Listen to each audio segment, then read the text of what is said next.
Book 2, The Earth Under the Martians, Underfoot.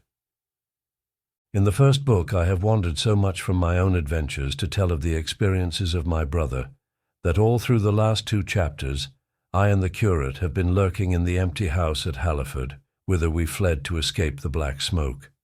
There I will resume. We stopped there all Sunday night and all the next day, the day of the panic, in a little island of daylight, cut off by the black smoke from the rest of the world. We could do nothing but wait in aching inactivity during those 2 weary days. My mind was occupied by anxiety for my wife. I figured her at Leatherhead, terrified, in danger, mourning me already as a dead man. I paced the rooms and cried aloud when I thought of how I was cut off from her, of all that might happen to her in my absence. My cousin, I knew, was brave enough for any emergency, but he was not the sort of man to realize danger quickly, to rise promptly. What was needed now was not bravery, but circumspection. My only consolation was to believe that the Martians were moving Londonward and away from her. Such vague anxieties keep the mind sensitive and painful. I grew very weary and irritable with the curate's perpetual ejaculations. I tired of the sight of his selfish despair. After some ineffectual remonstrance, I kept away from him, staying in a room, evidently a children's schoolroom, containing globes, forms, and copybooks. When he followed me thither, I went to a box room at the top of the house and, in order to be alone with my aching miseries, locked myself in. We were hopelessly hemmed in by the black smoke all that day and the morning of the next. There were signs of people in the next house on Sunday evening, a face at a window and moving lights, and later the slamming of a door. But I do not know who these people were, nor what became of them. We saw nothing of them next day. The black smoke drifted slowly riverward all through Monday morning, creeping nearer and nearer to us, driving at last along the roadway outside the house that hid us. A Martian came across the fields about midday, laying the stuff with a jet of superheated steam that hissed against the walls, smashed all the windows it touched, and scalded the curate's hand as he fled out of the front room. When at last we crept across the sodden rooms and looked out again, the country northward was as though a black snowstorm had passed over it. Looking towards the river, we were astonished to see an unaccountable redness mingling with the black of the scorched meadows. For a time we did not see how this change affected our position, save that we were relieved of our fear of the black smoke. But later I perceived that we were no longer hemmed in, that now we might get away. So soon as I realized that the way of escape was open, my dream of action returned.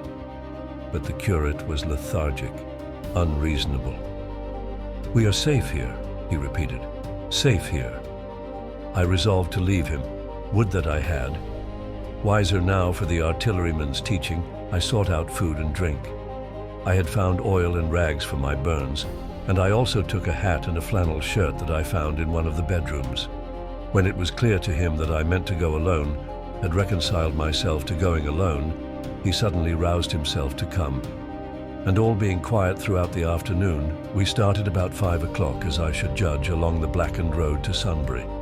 In Sunbury, and at intervals along the road, were dead bodies lying in contorted attitudes, horses as well as men, overturned carts and luggage, all covered thickly with black dust. That pall of cindery powder made me think of what I had read of the destruction of Pompeii. We got to Hampton Court without misadventure, our minds full of strange and unfamiliar appearances. And at Hampton Court our eyes were relieved to find a patch of green that had escaped the suffocating drift. We went through Bushy Park, with its deer going to and fro under the chestnuts, and some men and women hurrying in the distance towards Hampton, and so we came to Twickenham. These were the first people we saw. Away across the road, the woods beyond Ham and Petersham were still afire. Twickenham was uninjured by either heat ray or black smoke, and there were more people about here, though none could give us news. For the most part they were like ourselves, taking advantage of a lull to shift their quarters. I have an impression that many of the houses here were still occupied by scared inhabitants, too frightened even for flight. Here too the evidence of a hasty rout was abundant along the road. I remember most vividly 3 smashed bicycles in a heap, pounded into the road by the wheels of subsequent carts. We crossed Richmond Bridge about 8:30. We hurried across the exposed bridge, of course, but I noticed floating down the stream a number of red masses, some many feet across. I did not know what these were. There was no time for scrutiny, and I put a more horrible interpretation on them than they deserved. Here again on the Surrey side were black dust that had once been smoke and dead bodies, a heap near the approach to the station. But we had no glimpse of the Martians until we were some way towards Barnes. We saw in the blackened distance a group of 3 people running down a side street towards the river, but otherwise it seemed deserted. Up the hill, Richmond town was burning briskly. Outside the town of Richmond there was no trace of the black smoke. Then suddenly, as we approached Kew, came a number of people running, and the upper works of a Martian fighting machine loomed in sight over the housetops, not 100 yards away from us. We stood aghast at our danger, and had the Martian looked down we must immediately have perished.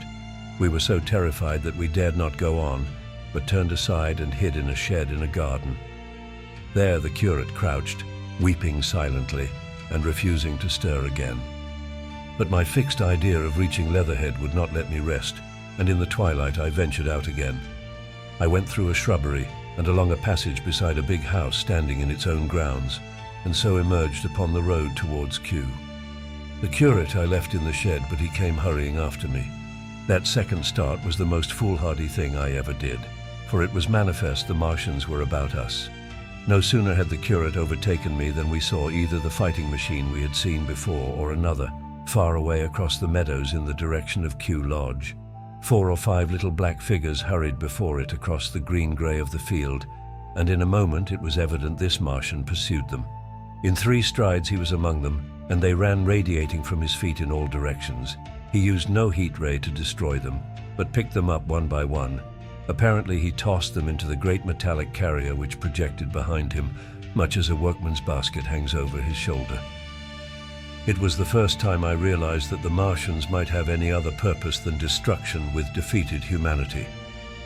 We stood for a moment petrified, then turned and fled through a gate behind us into a walled garden, fell into, rather than found, a fortunate ditch, and lay there, scarce daring to whisper to each other until the stars were out. I suppose it was nearly 11 o'clock before we gathered courage to start again, no longer venturing into the road but sneaking along hedgerows and through plantations, and watching keenly through the darkness, he on the right and I on the left, for the Martians, who seemed to be all about us.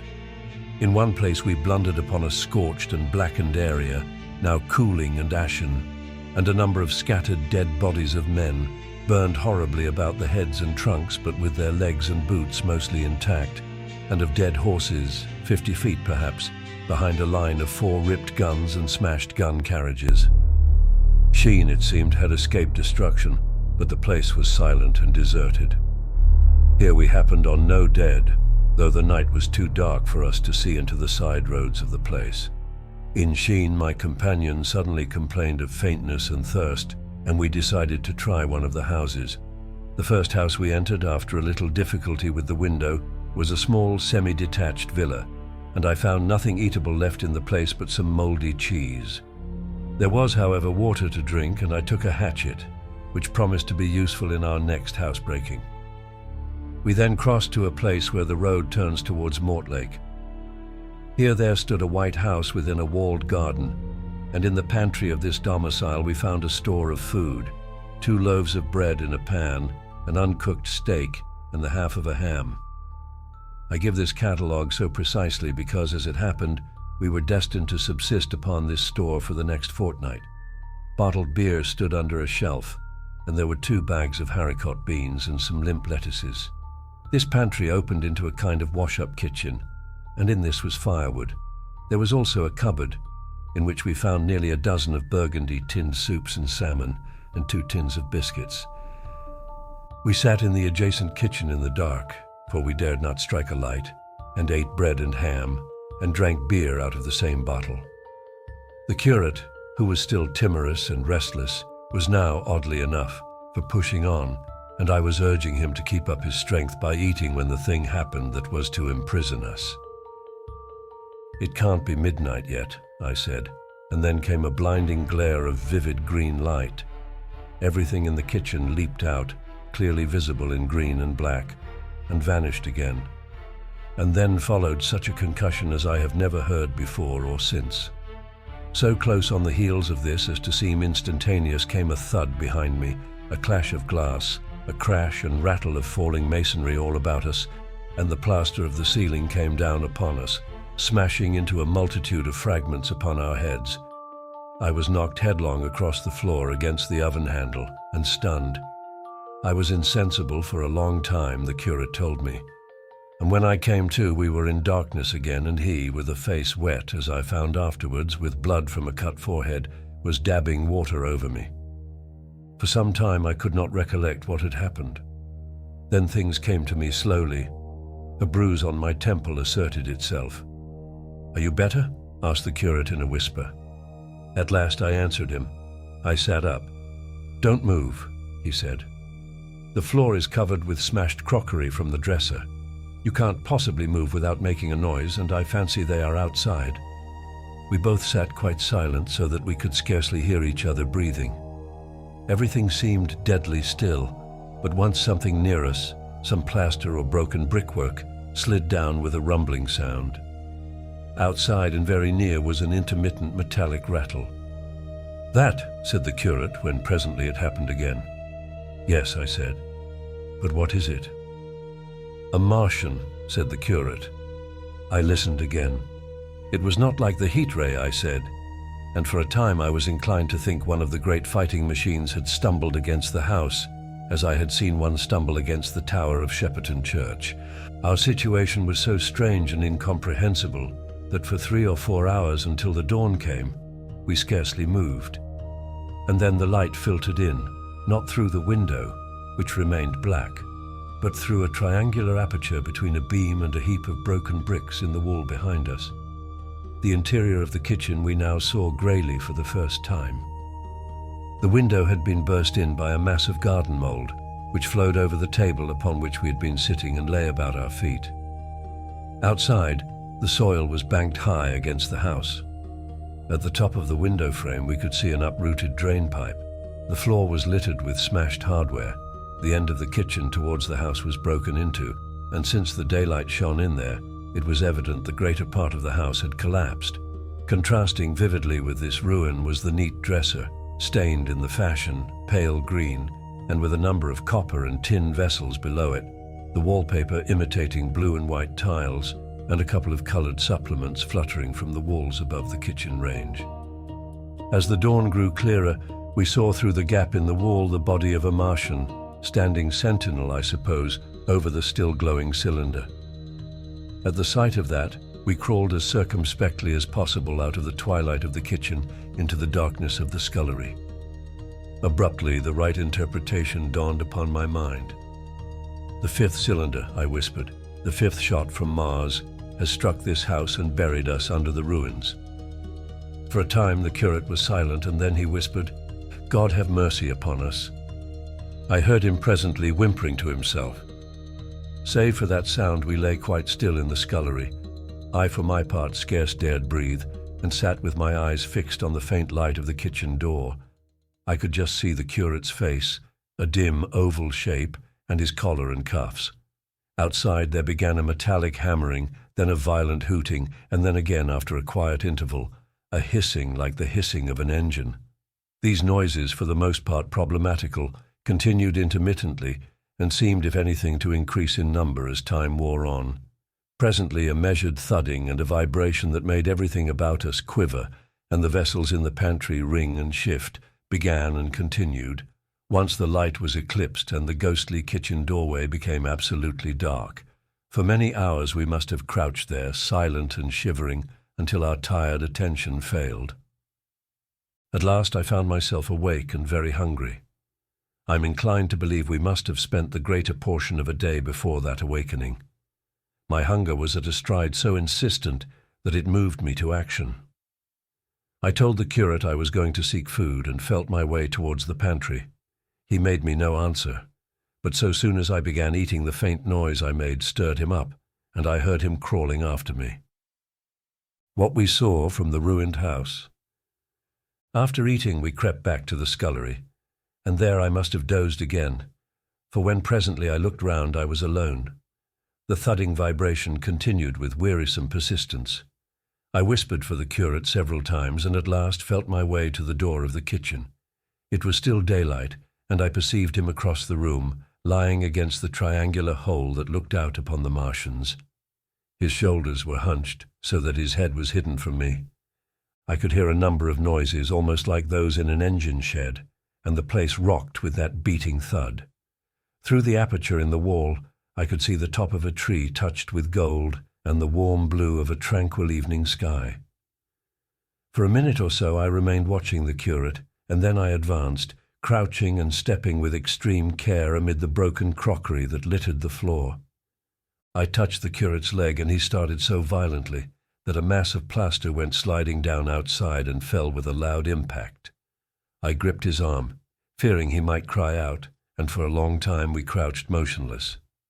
Then I turned to see how much of our rampart remained. The detachment of the plaster had left a vertical slit open in the debris, and by raising myself cautiously across a beam, I was able to see out of this gap into what had been overnight a quiet suburban roadway. Vast indeed was the change that we beheld. The fifth cylinder must have fallen right into the midst of the house we had first visited.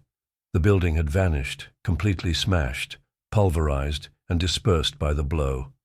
The cylinder lay now far beneath the original foundations, deep in a hole already vastly larger than the pit I had looked into at Woking. The earth all round it had splashed under that tremendous impact. Splashed is the only word, and lay in heaped piles that hid the masses of the adjacent houses. It had behaved exactly like mud under the violent blow of a hammer. Our house had collapsed backward. The front portion, even on the ground floor, had been destroyed completely. By a chance, the kitchen and scullery had escaped, and stood buried now under soil and ruins, closed in by tons of earth on every side save towards the cylinder. Over that aspect we hung now on the very edge of the great circular pit the Martians were engaged in making. The heavy beating sound was evidently just behind us, and ever and again a bright green vapor drove up like a veil across our peephole. The cylinder was already opened in the center of the pit, and on the farther edge of the pit, amid the smashed and gravel-heaped shrubbery, one of the great fighting machines, deserted by its occupant, stood stiff and tall against the evening sky. At first I scarcely noticed the pit and the cylinder, although it has been convenient to describe them first, on account of the extraordinary glittering mechanism I saw busy in the excavation, and on account of the strange creatures that were crawling slowly and painfully across the heaped mold near it. The mechanism it certainly was that held my attention first. It was one of those complicated fabrics that have since been called handling machines, and the study of which has already given such an enormous impetus to terrestrial invention. As it dawned upon me first, it presented a sort of metallic spider with 5 jointed agile legs, and with an extraordinary number of jointed levers, bars, and reaching and clutching tentacles about its body. Most of its arms were retracted, but with 3 long tentacles it was fishing out a number of rods, plates, and bars which lined the covering, and apparently strengthened the walls of the cylinder. These, as it extracted them, were lifted out and deposited upon a level surface of earth behind it. Its motion was so swift, complex, and perfect that at first I did not see it as a machine, in spite of its metallic glitter. The fighting machines were coordinated and animated to an extraordinary pitch, but nothing to compare with this. People who have never seen these structures and have only the ill-imagined efforts of artists or the imperfect descriptions of such eyewitnesses as myself to go upon, scarcely realize that living quality. I recall particularly the illustration of one of the first pamphlets to give a consecutive account of the war. The artist had evidently made a hasty study of one of the fighting machines, and there his knowledge ended. He presented them as tilted, stiff tripods, without either flexibility or subtlety, and with an altogether misleading monotony of effect. The pamphlet containing these renderings had a considerable vogue, and I mention them here simply to warn the reader against the impression they may have created. They were no more like the Martians I saw in action than a Dutch doll is like a human being. To my mind, the pamphlet would have been much better without them. At first, I say, the handling machine did not impress me as a machine, but as a crab-like creature with a glittering integument, the controlling Martian whose delicate tentacles actuated its movements seeming to be simply the equivalent of the crab's cerebral portion. But then I perceived the resemblance of its grey-brown, shiny, leathery integument to that of the other sprawling bodies beyond, and the true nature of this dexterous workman dawned upon me. With that realization, my interest shifted to those other creatures, the real Martians. Already I had had a transient impression of these, and the first nausea no longer obscured my observation. Moreover, I was concealed and motionless and under no urgency of action. They were, I now saw, the most unearthly creatures it is possible to conceive. They were huge round bodies, or rather heads, about 4 feet in diameter, each body having in front of it a face. This face had no nostrils. Indeed, the Martians do not seem to have had any sense of smell, but it had a pair of very large, dark-colored eyes, and just beneath this a kind of fleshy beak. In the back of this head or body, I scarcely know how to speak of it, was the single tight tympanic surface, since known to be anatomically an ear, though it must have been almost useless in our dense air. In a group round the mouth were 16 slender, almost whip-like tentacles, arranged in 2 bunches of 8 each. These bunches have since been named rather aptly by that distinguished anatomist, Professor Howes, the hands. Even as I saw these Martians for the first time, they seemed to be endeavoring to raise themselves on these hands, but of course with the increased weight of terrestrial conditions, this was impossible. There is reason to suppose that on Mars they may have progressed upon them with some facility.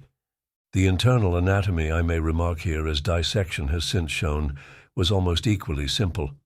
The greater part of the structure was the brain, sending enormous nerves to the eyes, ear, and tactile tentacles. Besides this were the bulky lungs, into which the mouth opened, and the heart and its vessels.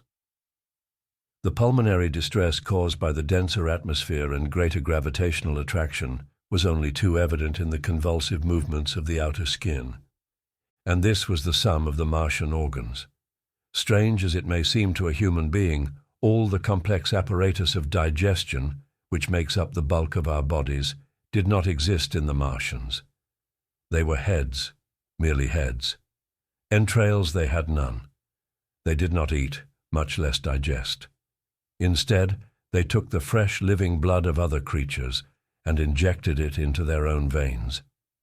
I have myself seen this being done, as I shall mention in its place, but squeamish as I may seem, I cannot bring myself to describe what I could not endure even to continue watching.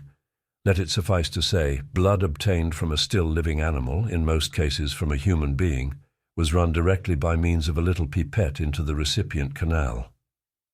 The bare idea of this is no doubt horribly repulsive to us, but at the same time I think that we should remember how repulsive our carnivorous habits would seem to an intelligent rabbit.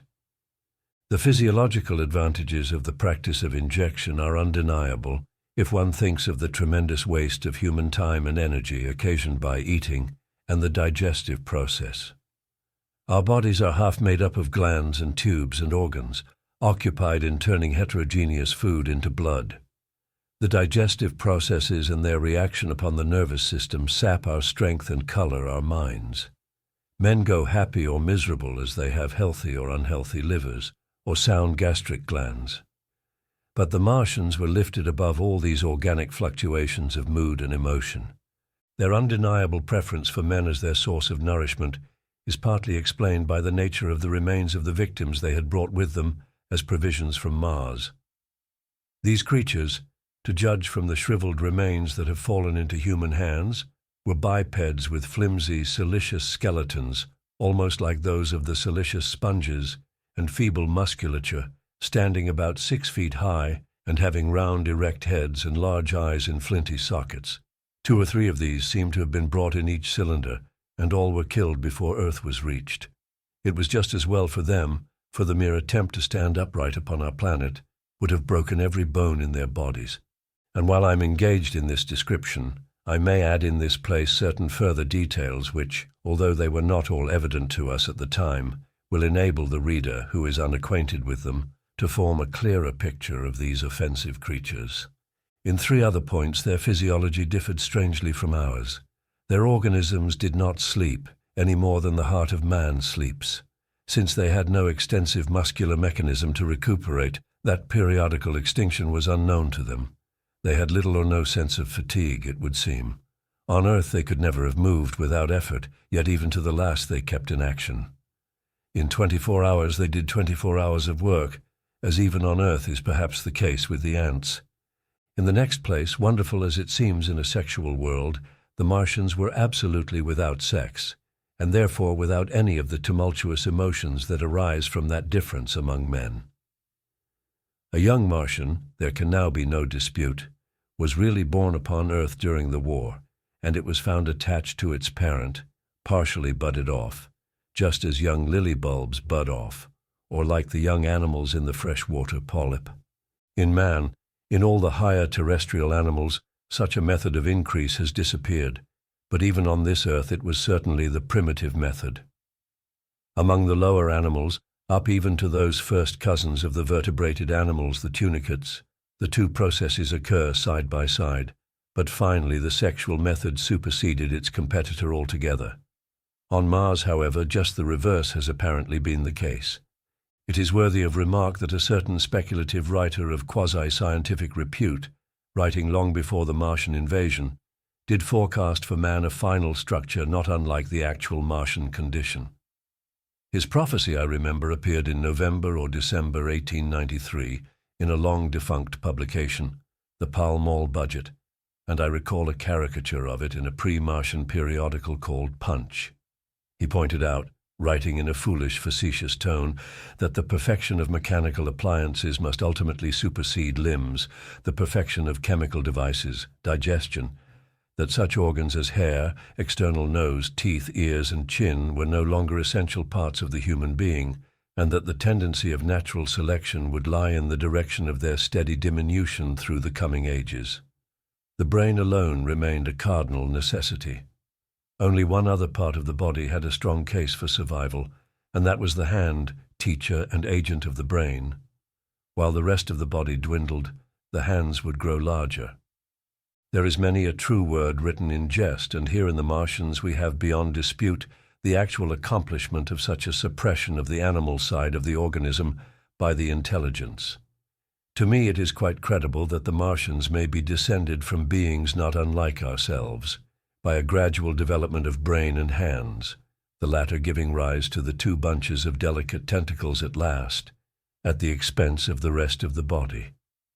Without the body, the brain would of course become a mere selfish intelligence, without any of the emotional substratum of the human being. The last salient point in which the systems of these creatures differed from ours was in what one might have thought a very trivial particular. Microorganisms which cause so much disease and pain on Earth have either never appeared upon Mars or Martian sanitary science eliminated them ages ago. 100 diseases, all the fevers and contagions of human life, consumption, cancers, tumors, and such morbidities, never enter the scheme of their life. And speaking of the differences between the life on Mars and terrestrial life, I may allude here to the curious suggestions of the red weed. Apparently the vegetable kingdom in Mars, instead of having green for a dominant color, is of a vivid blood-red tint. At any rate, the seeds which the Martians, intentionally or accidentally, brought with them gave rise in all cases to red-colored growths. Only that known popularly as the red weed, however, gained any footing in competition with terrestrial forms. The red creeper was quite a transitory growth, and few people have seen it growing. For a time, however, the red weed grew with astonishing vigor and luxuriance. It spread up the sides of the pit by the 3rd or 4th day of our imprisonment, and its cactus-like branches formed a carmine fringe to the edges of our triangular window, and afterwards I found it broadcast throughout the country, and especially wherever there was a stream of water. The Martians had what appears to have been an auditory organ, a single round drum at the back of the head body, and eyes with a visual range not very different from ours, except that, according to Phillips, blue and violet were as black to them. It is commonly supposed that they communicated by sounds and tentacular gesticulations. This is asserted, for instance, in the able but hastily compiled pamphlet, written evidently by someone not an eyewitness of Martian actions, to which I have already alluded, and which, so far, has been the chief source of information concerning them.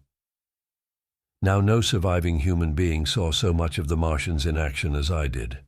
I take no credit to myself for an accident, but the fact is so, and I assert that I watched them closely time after time, and that I have seen 4, 5, and once 6 of them sluggishly performing the most elaborately complicated operations together without either sound or gesture. Their peculiar hooting invariably preceded feeding. It had no modulation and was, I believe, in no sense a signal, but merely the expiration of air preparatory to the suctional operation. I have a certain claim to at least an elementary knowledge of psychology, and in this matter I am convinced, as firmly as I am convinced of anything, that the Martians interchange thoughts without any physical intermediation, and I have been convinced of this in spite of strong preconceptions. Before the Martian invasion, as an occasional reader here or there may remember, I had written with some little vehemence against the telepathic theory. The Martians wore no clothing. Their conceptions of ornament and decorum were necessarily different from ours, and not only were they evidently much less sensible of changes of temperature than we are, but changes of pressure do not seem to have affected their health at all seriously. Yet though they wore no clothing, it was in the other artificial additions to their bodily resources that their great superiority over man lay. We men, with our bicycles and road skates, our Lilienthal soaring machines, our guns and sticks and so forth, are just in the beginning of the evolution that the Martians have worked out. They have become practically mere brains, wearing different bodies according to their needs, just as men wear suits of clothes and take a bicycle in a hurry or an umbrella in the wet. And of their appliances perhaps nothing is more wonderful to a man than the curious fact that what is the dominant feature of almost all human devices in mechanism is absent. The wheel is absent. Among all the things they brought to earth, there is no trace or suggestion of their use of wheels. One would have at least expected it in locomotion. And in this connection it is curious to remark that even on this earth nature has never hit upon the wheel or has preferred other expedients to its development. And not only did the Martians either not know of, which is incredible, or abstain from, the wheel, but in their apparatus singularly little use is made of the fixed pivot or relatively fixed pivot, with circular motions thereabout confined to one plane. Almost all the joints of the machinery present a complicated system of sliding parts moving over small but beautifully curved friction bearings, and while upon this matter of detail, it is remarkable that the long leverages of their machines are in most cases actuated by a sort of sham musculature of the discs in an elastic sheath. These discs become polarized and drawn closely and powerfully together when traversed by a current of electricity. In this way, the curious parallelism to animal motions which was so striking and disturbing to the human beholder was attained. Such quasi-muscles abounded in the crab-like handling machine which, on my first peeping out of the slit, I watched unpacking the cylinder. It seemed infinitely more alive than the actual Martians lying beyond it in the sunset light, panting, stirring ineffectual tentacles, and moving feebly after their vast journey across space.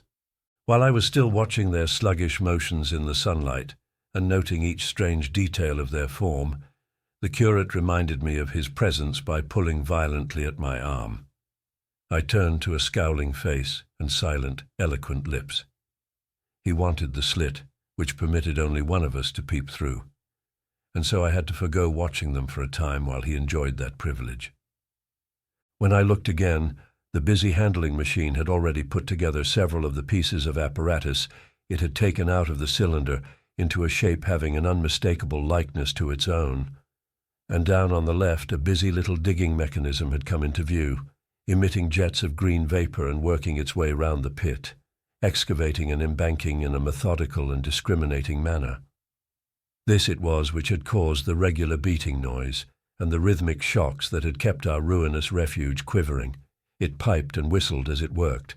So far as I could see, the thing was without a directing Martian at all. The days of imprisonment. The arrival of a second fighting machine drove us from our peephole into the scullery, for we feared that from his elevation the Martian might see down upon us behind our barrier. At a later date we began to feel less in danger of their eyes, for to an eye in the dazzle of the sunlight outside, our refuge must have been blank blackness, but at first the slightest suggestion of approach drove us into the scullery and heart-throbbing retreat. Yet terrible as was the danger we incurred, the attraction of peeping was for both of us irresistible, and I recall now with a sort of wonder that, in spite of the infinite danger in which we were between starvation and a still more terrible death, we could yet struggle bitterly for that horrible privilege of sight. We would race across the kitchen in a grotesque way between eagerness and the dread of making a noise, and strike each other, and thrust and kick, within a few inches of exposure. The fact is that we had absolutely incompatible dispositions and habits of thought and action, and our danger and isolation only accentuated the incompatibility. At Halliford, I had already come to hate the curate's trick of helpless exclamation, his stupid rigidity of mind. His endless muttering monologue vitiated every effort I made to think out a line of action, and drove me at times, thus pent up and intensified, almost to the verge of craziness. He was as lacking in restraint as a silly woman. He would weep for hours together, and I verily believe that to the very end this spoiled child of life thought his weak tears in some way efficacious. And I would sit in the darkness unable to keep my mind off him by reason of his importunities. He ate more than I did, and it was in vain I pointed out that our only chance of life was to stop in the house until the Martians had done with their pit, that in that long patience a time might presently come when we should need food. He ate and drank impulsively in heavy meals at long intervals. He slept little. As the days wore on, his utter carelessness of any consideration so intensified our distress and danger that I had, much as I loathed doing it, to resort to threats, and at last to blows. That brought him to reason for a time, but he was one of those weak creatures, void of pride, timorous, anemic, hateful souls, full of shifty cunning, who face neither God nor man, who face not even themselves. It is disagreeable for me to recall and write these things, but I set them down that my story may lack nothing. Those who have escaped the dark and terrible aspects of life will find my brutality, my flash of rage in our final tragedy, easy enough to blame, for they know what is wrong as well as any, but not what is possible to tortured men. But those who have been under the shadow, who have gone down at last to elemental things, will have a wider charity, and while within we fought out our dark, dim contest of whispers, snatched food and drink, and gripping hands and blows, without, in the pitiless sunlight of that terrible June, was the strange wonder, the unfamiliar routine of the Martians in the pit. Let me return to those first new experiences of mine. After a long time I ventured back to the peephole, to find that the newcomers had been reinforced by the occupants of no fewer than 3 of the fighting machines. These last had brought with them certain fresh appliances that stood in an orderly manner about the cylinder. The second handling machine was now completed, and was busied in serving one of the novel contrivances the big machine had brought. This was a body resembling a milk can in its general form, above which oscillated a pear-shaped receptacle, and from which a stream of white powder flowed into a circular basin below. The oscillatory motion was imparted to this by one tentacle of the handling machine. With 2 spatulate hands, the handling machine was digging out and flinging masses of clay into the pear-shaped receptacle above, while with another arm it periodically opened a door and removed rusty and blackened clinkers from the middle part of the machine. Another steely tentacle directed the powder from the basin along a ribbed channel towards some receiver that was hidden from me by the mound of bluish dust. From this unseen receiver, a little thread of green smoke rose vertically into the quiet air. As I looked, the handling machine, with a faint and musical clinking, extended telescopic fashion, a tentacle that had been a moment before a mere blunt projection, until its end was hidden behind the mound of clay. In another second it had lifted a bar of white aluminium into sight, untarnished as yet, and shining dazzlingly, and deposited it in a growing stack of bars that stood at the side of the pit. Between sunset and starlight this dexterous machine must have made more than 100 such bars out of the crude clay, and the mound of bluish dust rose steadily until it topped the side of the pit.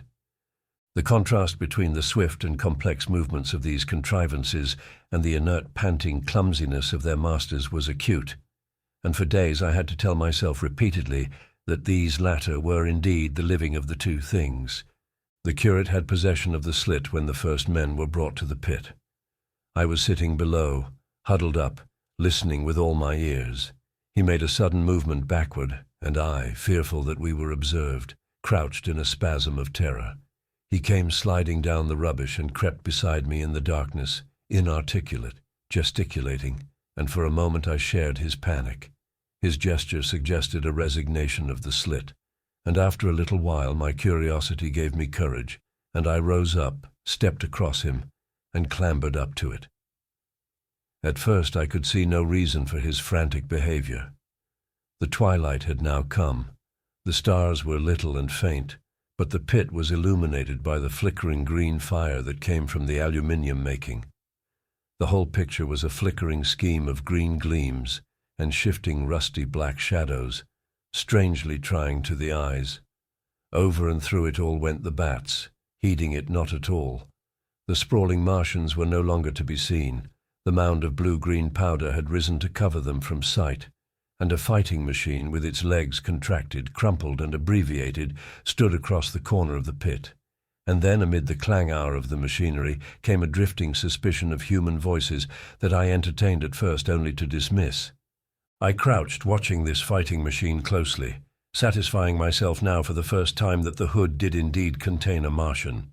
As the green flames lifted, I could see the oily gleam of his integument and the brightness of his eyes. And suddenly I heard a yell, and saw a long tentacle reaching over the shoulder of the machine to the little cage that hunched upon its back. Then something struggling violently, was lifted high against the sky, a black vague enigma against the starlight. And as this black object came down again, I saw by the green brightness that it was a man. For an instant he was clearly visible. He was a stout, ruddy, middle-aged man, well-dressed. 3 days before he must have been walking the world, a man of considerable consequence. I could see his staring eyes and gleams of light on his studs and watch chain. He vanished behind the mound, and for a moment there was silence, and then began a shrieking and a sustained and cheerful hooting from the Martians. I slid down the rubbish, struggled to my feet, clapped my hands over my ears, and bolted into the scullery. The curate, who had been crouching silently with his arms over his head, looked up as I passed, cried out quite loudly at my desertion of him, and came running after me. That night, as we lurked in the scullery, balanced between our horror and the terrible fascination this peeping had, although I felt an urgent need of action, I tried in vain to conceive some plan of escape. But afterwards, during the second day, I was able to consider our position with great clearness. The curate, I found, was quite incapable of discussion.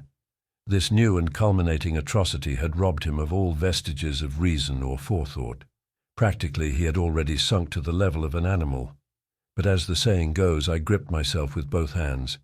It grew upon my mind once I could face the facts that, terrible as our position was, there was as yet no justification for absolute despair. Our chief chance lay in the possibility of the Martians making the pit nothing more than a temporary encampment, or even if they kept it permanently, they might not consider it necessary to guard it, and a chance of escape might be afforded us. I also weighed very carefully the possibility of our digging a way out in a direction away from the pit, but the chances of our emerging within sight of some sentinel fighting machine seemed at first too great, and I should have had to do all the digging myself. The curate would certainly have failed me. It was on the third day, if my memory serves me right, that I saw the lad killed. It was the only occasion on which I actually saw the Martians feed. After that experience I avoided the hole in the wall for the better part of a day. I went into the scullery, removed the door, and spent some hours digging with my hatchet as silently as possible. But when I had made a hole about a couple of feet deep, the loose earth collapsed noisily, and I did not dare continue. I lost heart and lay down on the scullery floor for a long time, having no spirit even to move. And after that, I abandoned altogether the idea of escaping by excavation. It says much for the impression the Martians had made upon me that at first I entertained little or no hope of our escape being brought about by their overthrow through any human effort. But on the 4th or 5th night I heard a sound like heavy guns. It was very late in the night, and the moon was shining brightly. The Martians had taken away the excavating machine, and save for a fighting machine that stood in the remoter bank of the pit, and a handling machine that was buried out of my sight in a corner of the pit immediately beneath my peephole, the place was deserted by them.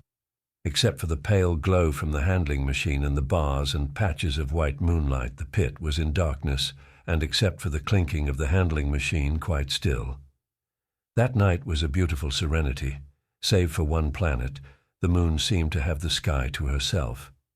I heard a dog howling, and that familiar sound it was that made me listen. Then I heard quite distinctly a booming exactly like the sound of great guns. 6 distinct reports I counted, and after a long interval, 6 again. And that was all. The death of the curate. It was on the 6th day of our imprisonment that I peeped for the last time, and presently found myself alone. Instead of keeping close to me and trying to oust me from the slit, the curate had gone back into the scullery. I was struck by a sudden thought. I went back quickly and quietly into the scullery. In the darkness I heard the curate drinking. I snatched in the darkness, and my fingers caught a bottle of Burgundy. For a few minutes there was a tussle. The bottle struck the floor and broke, and I desisted and rose. We stood panting and threatening each other. In the end I planted myself between him and the food, and told him of my determination to begin a discipline. I divided the food in the pantry into rations to last us 10 days. I would not let him eat any more that day. In the afternoon he made a feeble effort to get at the food. I had been dozing, but in an instant I was awake. All day and all night we sat face to face, I weary but resolute, and he weeping and complaining of his immediate hunger. It was, I know, a night and a day, but to me it seems now, an interminable length of time. And so our widened incompatibility ended at last in open conflict. For 2 vast days we struggled in undertones and wrestling contests. There were times when I beat and kicked him madly, times when I cajoled and persuaded him, and once I tried to bribe him with the last bottle of Burgundy, for there was a rainwater pump from which I could get water. But neither force nor kindness availed. He was indeed beyond reason. He would neither desist from his attacks on the food nor from his noisy babbling to himself. The rudimentary precautions to keep our imprisonment endurable he would not observe. Slowly I began to realize the complete overthrow of his intelligence, to perceive that my sole companion in this close and sickly darkness was a man insane. From certain vague memories I am inclined to think my own mind wandered at times. I had strange and hideous dreams whenever I slept. It sounds paradoxical, but I am inclined to think that the weakness and insanity of the curate warned me, braced me, and kept me a sane man. On the 8th day he began to talk aloud instead of whispering, and nothing I could do would moderate his speech. "It is just, O God," he would say over and over again, "it is just, on me and mine be the punishment laid. We have sinned, we have fallen short. There was poverty, sorrow, the poor were trodden in the dust, and I held my peace. I preached acceptable folly. My God, what folly, when I should have stood up, though I died for it, and called upon them to repent. Repent. Oppressors of the poor and needy, the wine-press of God." Then he would suddenly revert to the matter of the food I withheld from him, praying, begging, weeping, at last threatening. He began to raise his voice. I prayed him not to. He perceived a hold on me. He threatened he would shout and bring the Martians upon us. For a time that scared me, but any concession would have shortened our chance of escape beyond estimating. I defied him, although I felt no assurance that he might not do this thing. But that day, at any rate, he did not. He talked with his voice rising slowly through the greater part of the 8th and 9th days, threats, entreaties, mingled with a torrent of half-sane and always frothy repentance for his vacant sham of God's service, such as made me pity him. Then he slept a while, and began again with renewed strength, so loudly that I must needs make him desist. "Be still," I implored. He rose to his knees, for he had been sitting in the darkness near the copper. "I have been still too long," he said in a tone that must have reached the pit, "and now I must bear my witness. Woe unto this unfaithful city! Woe, woe, woe, woe, woe, to the inhabitants of the earth by reason of the other voices of the trumpet. "Shut up," I said, rising to my feet, and in a terror lest the Martians should hear us. "For God's sake." "Nay," shouted the curate at the top of his voice, standing likewise and extending his arms. "Speak. The word of the Lord is upon me." In 3 strides he was at the door leading into the kitchen. "I must bear my witness. I go. It has already been too long delayed." I put out my hand and felt the meat chopper hanging to the wall. In a flash I was after him. I was fierce with fear. Before he was halfway across the kitchen I had overtaken him. With one last touch of humanity I turned the blade back and struck him with the butt. He went headlong forward and lay stretched on the ground. I stumbled over him and stood panting. He lay still. Suddenly I heard a noise without, the run and smash of slipping plaster, and the triangular aperture in the wall was darkened. I looked up and saw the lower surface of a handling machine coming slowly across the hole. One of its gripping limbs curled amid the debris. Another limb appeared, feeling its way over the fallen beams. I stood petrified, staring.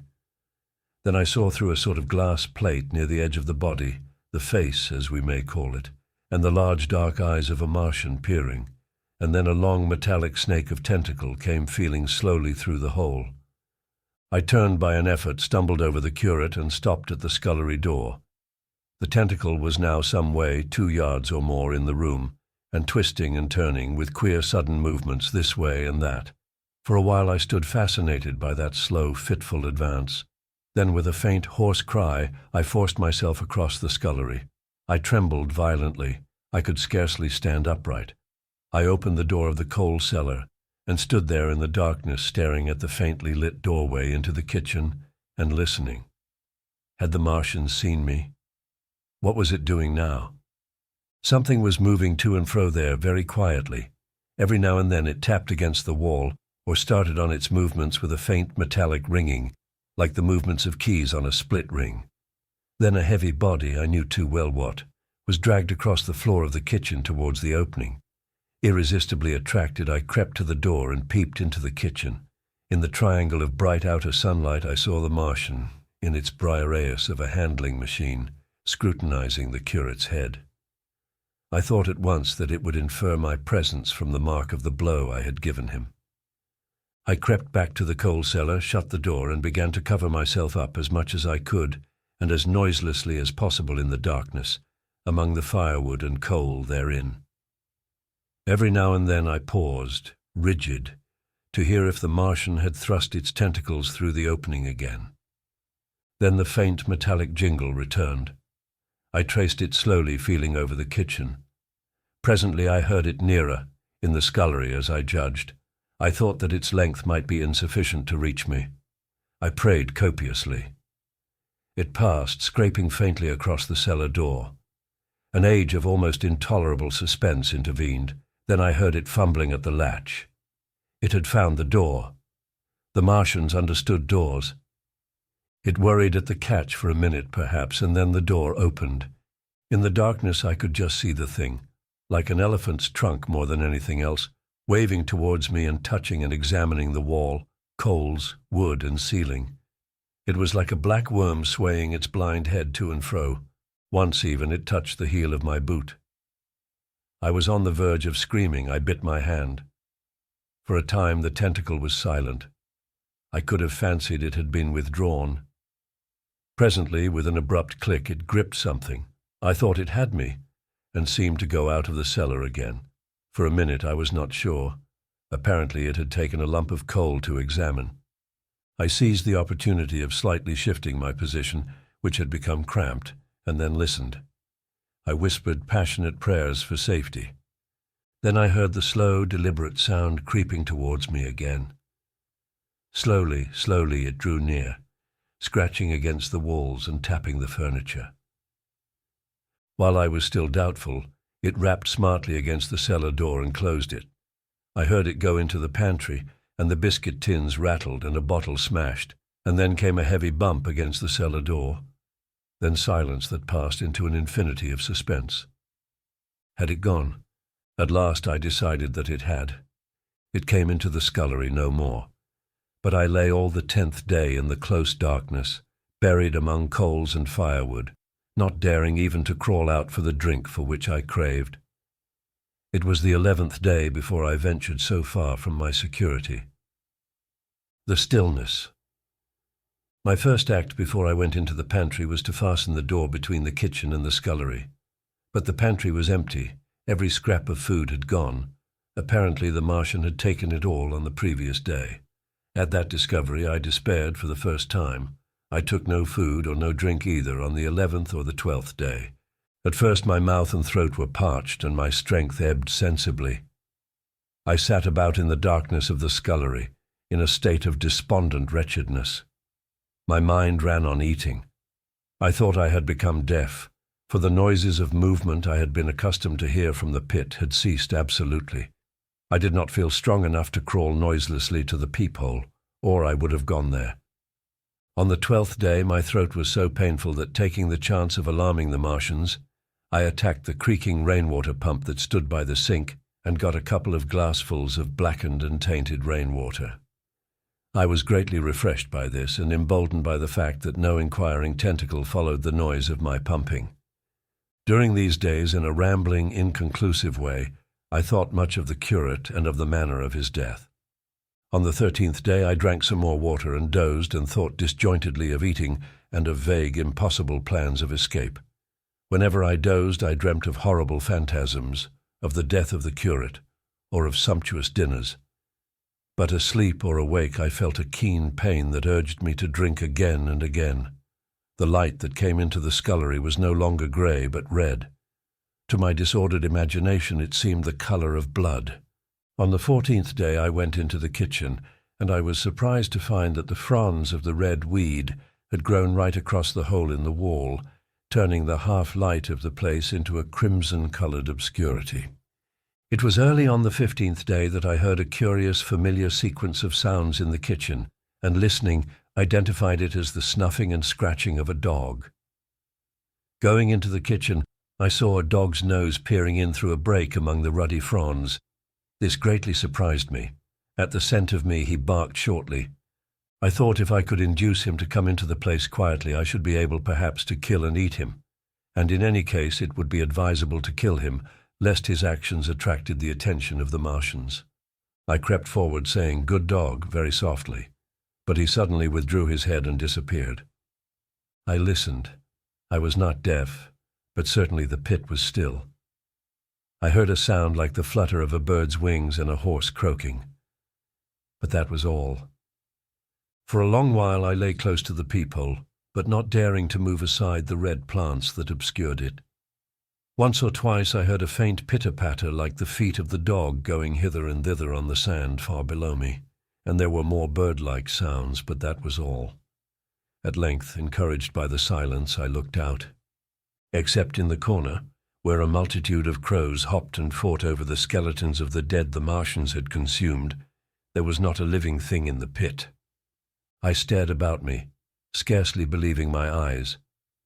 All the machinery had gone.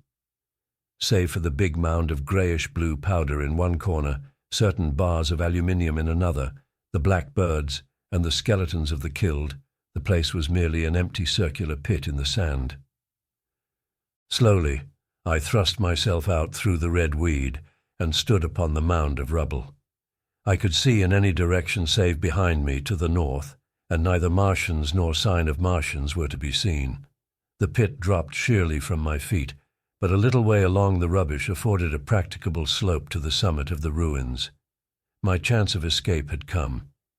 I began to tremble. I hesitated for some time, and then, in a gust of desperate resolution, and with a heart that throbbed violently, I scrambled to the top of the mound in which I had been buried so long. I looked about again. To the northward, too, no Martian was visible. When I had last seen this part of Sheen in the daylight, it had been a straggling street of comfortable white and red houses, interspersed with abundant shady trees. Now I stood on a mound of smashed brickwork, clay and gravel, over which spread a multitude of red cactus-shaped plants, knee-high, without a solitary terrestrial growth to dispute their footing. The trees near me were dead and brown, but further a network of red thread scaled the still living stems. The neighboring houses had all been wrecked, but none had been burned. Their walls stood, sometimes to the second story, with smashed windows and shattered doors. The red weed grew tumultuously in their roofless rooms. Below me was the great pit, with the crows struggling for its refuse. A number of other birds hopped about among the ruins. Far away I saw a gaunt cat slink crouchingly along a wall, but traces of men there were none. The day seemed, by contrast with my recent confinement, dazzlingly bright, the sky a glowing blue. A gentle breeze kept the red weed that covered every scrap of unoccupied ground gently swaying. And oh, the sweetness of the air! The work of 15 days. For some time I stood tottering on the mound regardless of my safety. Within that noisome den from which I had emerged, I had thought with a narrow intensity only of our immediate security. I had not realized what had been happening to the world, had not anticipated this startling vision of unfamiliar things. I had expected to see Sheen in ruins. I found about me the landscape, weird and lurid, of another planet.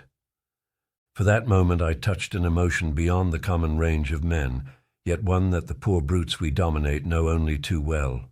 I felt as a rabbit might feel returning to his burrow and suddenly confronted by the work of a dozen busy navvies digging the foundations of a house. I felt the first inkling of a thing that presently grew quite clear in my mind, that oppressed me for many days, a sense of dethronement, a persuasion that I was no longer a master, but an animal among the animals, under the Martian heel. With us it would be as with them, to lurk and watch, to run and hide. The fear and empire of man had passed away. But so soon as this strangeness had been realized, it passed, and my dominant motive became the hunger of my long and dismal fast. In the direction away from the pit I saw, beyond a red-covered wall, a patch of garden ground unburied. This gave me a hint, and I went knee-deep, and sometimes neck-deep, in the red weed. The density of the weed gave me a reassuring sense of hiding. The wall was some 6 feet high, and when I attempted to clamber it, I found I could not lift my feet to the crest. So I went along by the side of it and came to a corner and a rockwork that enabled me to get to the top and tumble into the garden I coveted. Here I found some young onions, a couple of gladiolus bulbs, and a quantity of immature carrots, all of which I secured, and, scrambling over a ruined wall, went on my way through scarlet and crimson trees towards Kew. It was like walking through an avenue of gigantic blood drops, possessed with 2 ideas: to get more food and to limp, as soon and as far as my strength permitted, out of this accursed unearthly region of the pit. Some way farther, in a grassy place, was a group of mushrooms which also I devoured, and then I came upon a brown sheet of flowing shallow water, where meadows used to be. These fragments of nourishment served only to whet my hunger. At first I was surprised at this flood in a hot, dry summer, but afterwards I discovered that it was caused by the tropical exuberance of the red weed. Directly this extraordinary growth encountered water, it straightway became gigantic and of unparalleled fecundity. Its seeds were simply poured down into the water of the Wey and Thames, and its swiftly growing and titanic water fronds speedily choked both those rivers. At Putney, as I afterwards saw, the bridge was almost lost in a tangle of this weed, and at Richmond too the Thames water poured in a broad and shallow stream across the meadows of Hampton and Twickenham. As the water spread, the weed followed them, until the ruined villas of the Thames valley were for a time lost in this red swamp, whose margin I explored, and much of the desolation the Martians had caused was concealed. In the end, the red weed succumbed almost as quickly as it had spread, a cankering disease due, it is believed, to the action of certain bacteria presently seized upon it. Now, by the action of natural selection, all terrestrial plants have acquired a resisting power against bacterial diseases. They never succumb without a severe struggle, but the red weed rotted like a thing already dead. The fronds became bleached and then shriveled and brittle. They broke off at the least touch, and the waters that had stimulated their early growth carried their last vestiges out to sea. My first act on coming to this water was, of course, to slake my thirst. I drank a great deal of it, and, moved by an impulse, gnawed some fronds of red weed, but they were watery, and had a sickly metallic taste. I found the water was sufficiently shallow for me to wade securely, although the red weed impeded my feet a little, but the flood evidently got deeper towards the river, and I turned back to Mortlake. I managed to make out the road by means of occasional ruins of its villas and fences and lamps, and so presently I got out of this spate and made my way to the hill going up towards Roehampton, and came out on Putney Common. Here the scenery changed from the strange and unfamiliar to the wreckage of the familiar. Patches of ground exhibited the devastation of a cyclone, and in a few score yards I would come upon perfectly undisturbed spaces, houses with their blinds trimly drawn and doors closed as if they had been left for a day by the owners, or as if their inhabitants slept within. The red weed was less abundant. The tall trees along the lane were free from the red creeper. I hunted for food among the trees, finding nothing, and I also raided a couple of silent houses, but they had already been broken into and ransacked. I rested for the remainder of the daylight in a shrubbery, being, in my enfeebled condition, too fatigued to push on. All this time I saw no human beings and no signs of the Martians. I encountered a couple of hungry-looking dogs, but both hurried circuitously away from the advances I made them. Near Roehampton I had seen 2 human skeletons, not bodies, but skeletons picked clean, and in the wood by me I found the crushed and scattered bones of several cats and rabbits, and the skull of a sheep. But though I gnawed parts of these in my mouth, there was nothing to be got from them. After sunset I struggled on along the road towards Putney, where I think the heat ray must have been used for some reason, and in the garden beyond Roehampton I got a quantity of immature potatoes, sufficient to stay my hunger. From this garden one looked down upon Putney and the river. The aspect of the place in the dusk was singularly desolate. Blackened trees, blackened, desolate ruins, and down the hill the sheets of the flooded river, red-tinged with the weed.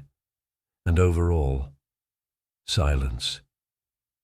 It filled me with indescribable terror to think how swiftly that desolating change had come.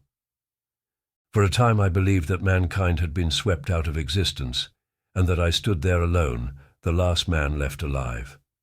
Hard by the top of Putney Hill I came upon another skeleton, with the arms dislocated and removed several yards from the rest of the body. As I proceeded, I became more and more convinced that the extermination of mankind was, save for such stragglers as myself, already accomplished in this part of the world. The Martians, I thought, had gone on and left the country desolated, seeking food elsewhere.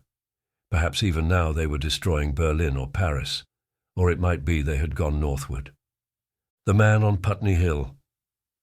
I spent that night in the inn that stands at the top of Putney Hill, sleeping in a made bed for the first time since my flight to Leatherhead. I will not tell the needless trouble I had breaking into that house. Afterwards I found the front door was on the latch, nor how I ransacked every room for food, until just on the verge of despair, in what seemed to me to be a servant's bedroom, I found a rat-gnawed crust and 2 tins of pineapple. The place had been already searched and emptied. In the bar I afterwards found some biscuits and sandwiches that had been overlooked. The latter I could not eat, they were too rotten, but the former not only stayed my hunger but filled my pockets. I lit no lamps, fearing some Martian might come beating that part of London for food in the night. Before I went to bed I had an interval of restlessness and prowled from window to window, peering out for some sign of these monsters. I slept little. As I lay in bed I found myself thinking consecutively, a thing I do not remember to have done since my last argument with the curate. During all the intervening time my mental condition had been a hurrying succession of vague emotional states, or a sort of stupid receptivity. But in the night my brain, reinforced, I suppose, by the food I had eaten, grew clear again, and I thought. 3 things struggled for possession of my mind: the killing of the curate, the whereabouts of the Martians, and the possible fate of my wife. The former gave me no sensation of horror or remorse to recall. I saw it simply as a thing done, a memory infinitely disagreeable but quite without the quality of remorse. I saw myself then, as I see myself now, driven step by step towards that hasty blow, the creature of a sequence of accidents leading inevitably to that. I felt no condemnation, yet the memory, static, unprogressive, haunted me. In the silence of the night, With that sense of the nearness of God that sometimes comes into the stillness and the darkness, I stood my trial, my only trial, for that moment of wrath and fear. I retraced every step of our conversation from the moment when I had found him crouching beside me, heedless of my thirst, and pointing to the fire and smoke that streamed up from the ruins of Weybridge. We had been incapable of cooperation. Grim chance had taken no heed of that. Had I foreseen, I should have left him at Halliford. But I did not foresee, and crime is to foresee and do. And I set this down as I have set all this story down as it was. There were no witnesses. All these things I might have concealed, but I set it down, and the reader must form his judgment as he will. And when by an effort I had set aside that picture of a prostrate body, I faced the problem of the Martians and the fate of my wife. For the former, I had no data. I could imagine 100 things, and so, unhappily, I could for the latter. And suddenly that night became terrible. I found myself sitting up in bed, staring at the dark. I found myself praying that the heat ray might have suddenly and painlessly struck her out of being. Since the night of my return from Leatherhead I had not prayed. I had uttered prayers, fetish prayers, had prayed as heathens mutter charms when I was in extremity. But now I prayed indeed, pleading steadfastly and sanely, face to face with the darkness of God. Strange night, strangest in this, that so soon as dawn had come, I, who had talked with God, crept out of the house like a rat leaving its hiding place, a creature scarcely larger, an inferior animal, a thing that for any passing whim of our masters might be hunted and killed. Perhaps they also prayed confidently to God. Surely if we have learned nothing else, this war has taught us pity, pity for those witless souls that suffer our dominion. The morning was bright and fine, and the eastern sky glowed pink, and was fretted with little golden clouds. In the road that runs from the top of Putney Hill to Wimbledon was a number of poor vestiges of the panic torrent that must have poured Londonward on the Sunday night after the fighting began. There was a little two-wheeled cart inscribed with the name of Thomas Lobb, greengrocer, New Malden, with a smashed wheel and an abandoned tin trunk. There was a straw hat trampled into the now hardened mud, and at the top of West Hill a lot of blood-stained glass about the overturned water trough. My movements were languid, my plans of the vaguest. I had an idea of going to Leatherhead, though I knew that there I had the poorest chance of finding my wife. Certainly, unless death had overtaken them suddenly, my cousins and she would have fled thence. But it seemed to me I might find or learn there whither the Surrey people had fled. I knew I wanted to find my wife, that my heart ached for her and the world of men, but I had no clear idea how the finding might be done. I was also sharply aware now of my intense loneliness. From the corner I went under cover of a thicket of trees and bushes to the edge of Wimbledon Common, stretching wide and far. That dark expanse was lit in patches by yellow gorse and broom. There was no red weed to be seen, and as I prowled, hesitating on the verge of the open, the sun rose, flooding it all with light and vitality. I came upon a busy swarm of little frogs in a swampy place among the trees. I stopped to look at them, drawing a lesson from their stout resolve to live. And presently, turning suddenly with an odd feeling of being watched, I beheld something crouching amid a clump of bushes. I stood regarding this. I made a step towards it, and it rose up and became a man armed with a cutlass. I approached him slowly. He stood silent and motionless, regarding me. As I drew nearer, I perceived he was dressed in clothes as dusty and filthy as my own. He looked indeed as though he had been dragged through a culvert. Nearer, I distinguished the green slime of ditches mixing with the pale drab of dried clay and shiny coaly patches. His black hair fell over his eyes, and his face was dark and dirty and sunken, so that at first I did not recognize him. There was a red cut across the lower part of his face. "Stop!" he cried when I was within 10 yards of him, and I stopped. His voice was hoarse. "Where do you come from?" he said. I thought, surveying him. "I come from Mortlake," I said. "I was buried near the pit the Martians made about their cylinder. I have worked my way out and escaped." "There is no food about here," he said. "This is my country, all this hill down to the river, and back to Clapham, and up to the edge of the common. There is only food for one. Which way are you going? I answered slowly. I don't know, I said. I have been buried in the ruins of a house 13 or 14 days. I don't know what has happened. He looked at me doubtfully, then started, and looked with a changed expression. I've no wish to stop about here, said I. I think I shall go to Leatherhead, for my wife was there. He shot out a pointing finger. It is you, said he, the man from Woking, and you weren't killed at Weybridge? I recognized him at the same moment. You are the artilleryman who came into my garden. Good luck, he said. We are lucky ones. Fancy you. He put out a hand and I took it. I crawled up a drain, he said, but they didn't kill everyone, and after they went away I got off towards Walton across the fields. But it's not 16 days altogether, and your hair is grey. He looked over his shoulder suddenly. Only a rook, he said. One gets to know that birds have shadows these days. This is a bit open. Let us crawl under those bushes and talk. Have you seen any Martians? I said. Since I crawled out. They've gone away across London, he said. I guess they've got a bigger camp there. Of a night all over there, Hampstead Way. The sky is alive with their lights. It's like a great city, and in the glare you can just see them moving. By daylight you can't, but nearer. I haven't seen them. He counted on his fingers. 5 days. Then I saw a couple across Hammersmith Way carrying something big. And the night before last. He stopped and spoke impressively. It was just a matter of lights, but it was something up in the air. I believe they've built a flying machine and are learning to fly. I stopped on hands and knees, for we had come to the bushes. Fly? Yes, he said, fly. I went on into a little bower and sat down. It is all over with humanity, I said. If they can do that, they will simply go round the world. He nodded. They will, but it will relieve things over here a bit, and besides, he looked at me. Aren't you satisfied it is up with humanity? I am. We're down. We're beat. I stared. Strange as it may seem, I had not arrived at this fact, a fact perfectly obvious so soon as he spoke. I had still held a vague hope, rather I had kept a lifelong habit of mind. He repeated his words. We're beat. They carried absolute conviction. It's all over, he said.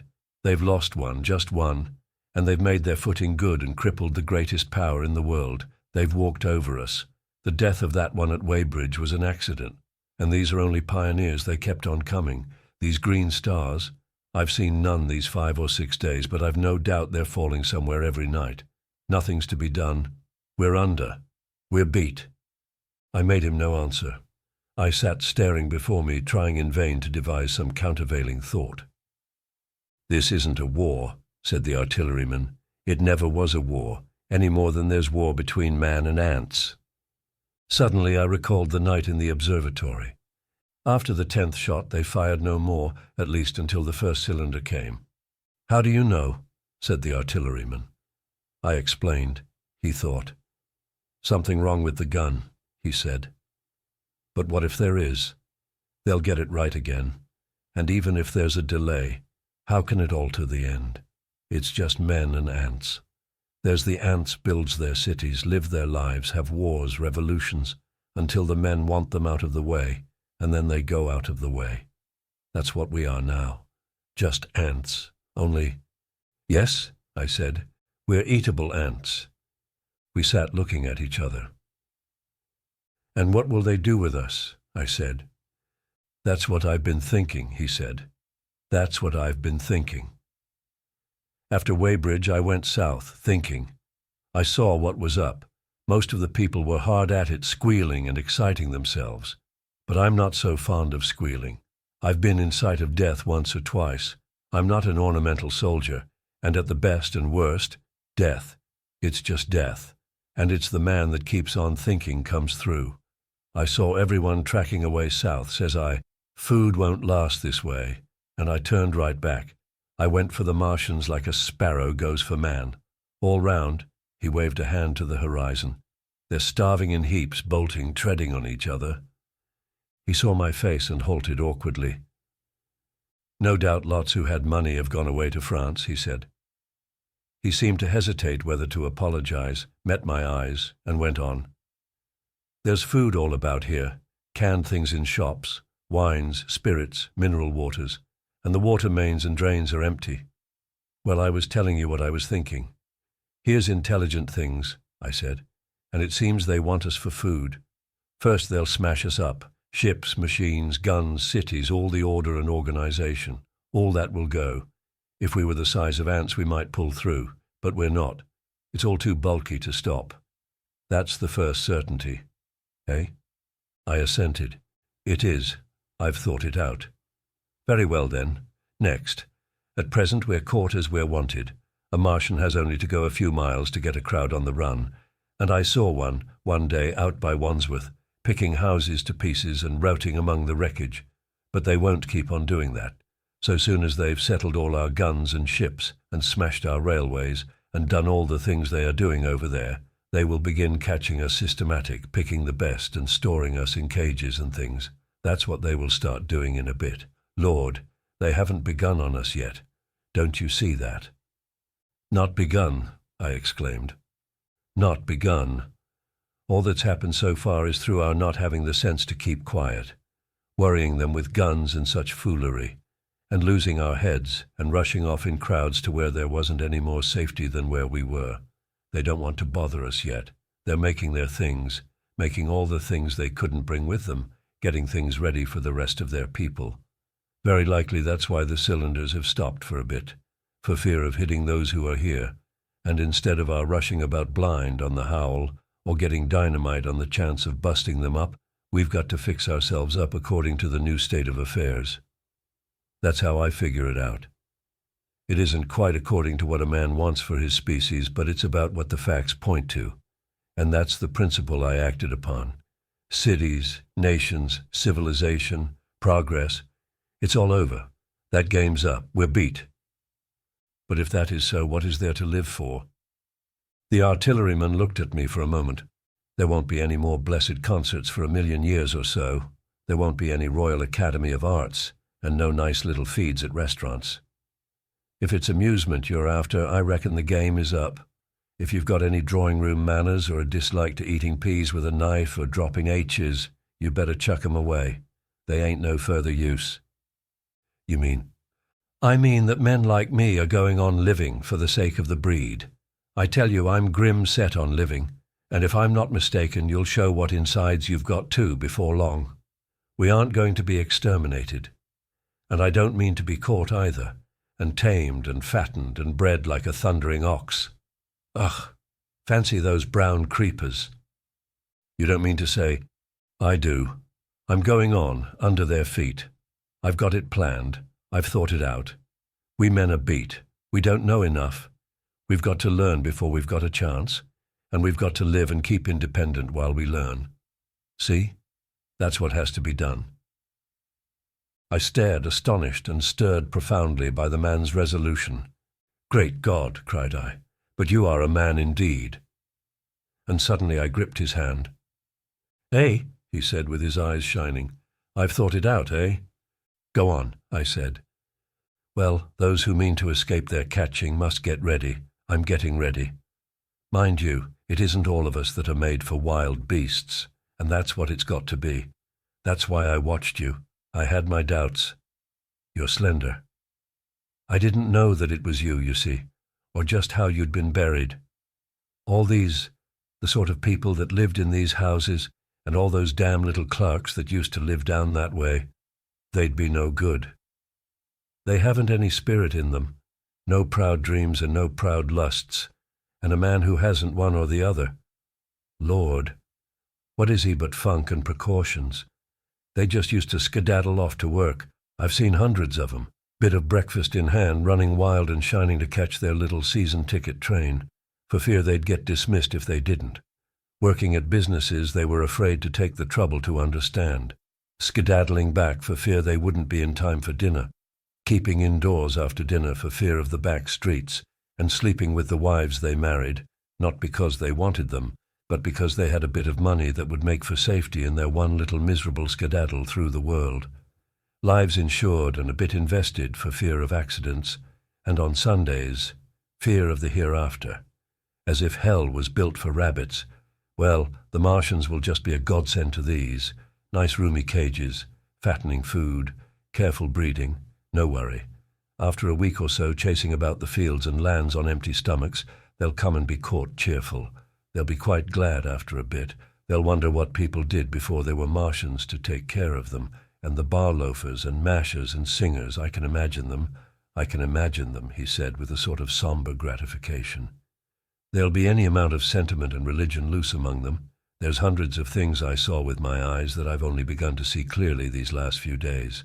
There's lots will take things as they are, fat and stupid, and lots will be worried by a sort of feeling that it's all wrong, and that they ought to be doing something. Now, whenever things are so that a lot of people feel they ought to be doing something, the weak, and those who go weak with a lot of complicated thinking, always make for a sort of do-nothing religion, very pious and superior, and submit to persecution and the will of the Lord. Very likely you've seen the same thing. It's energy in a gale of funk and turned clean inside out. These cages will be full of psalms and hymns and piety, and those of a less simple sort will work in a bit of, eroticism. He paused. Very likely these Martians will make pets of some of them, train them to do tricks, who knows, get sentimental over the pet boy who grew up and had to be killed. And some maybe they will train to hunt us.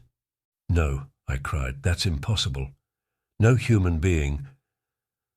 What's the good of going on with such lies? Said the artilleryman. There's men who do it cheerful. What nonsense to pretend there isn't. And I succumbed to his conviction. If they come after me, he said, Lord, if they come after me, and subsided into a grim meditation. I sat contemplating these things. I could find nothing to bring against this man's reasoning. In the days before the invasion, no one would have questioned my intellectual superiority to his, I, a professed and recognized writer on philosophical themes, and he, a common soldier. And yet he had already formulated a situation that I had scarcely realized.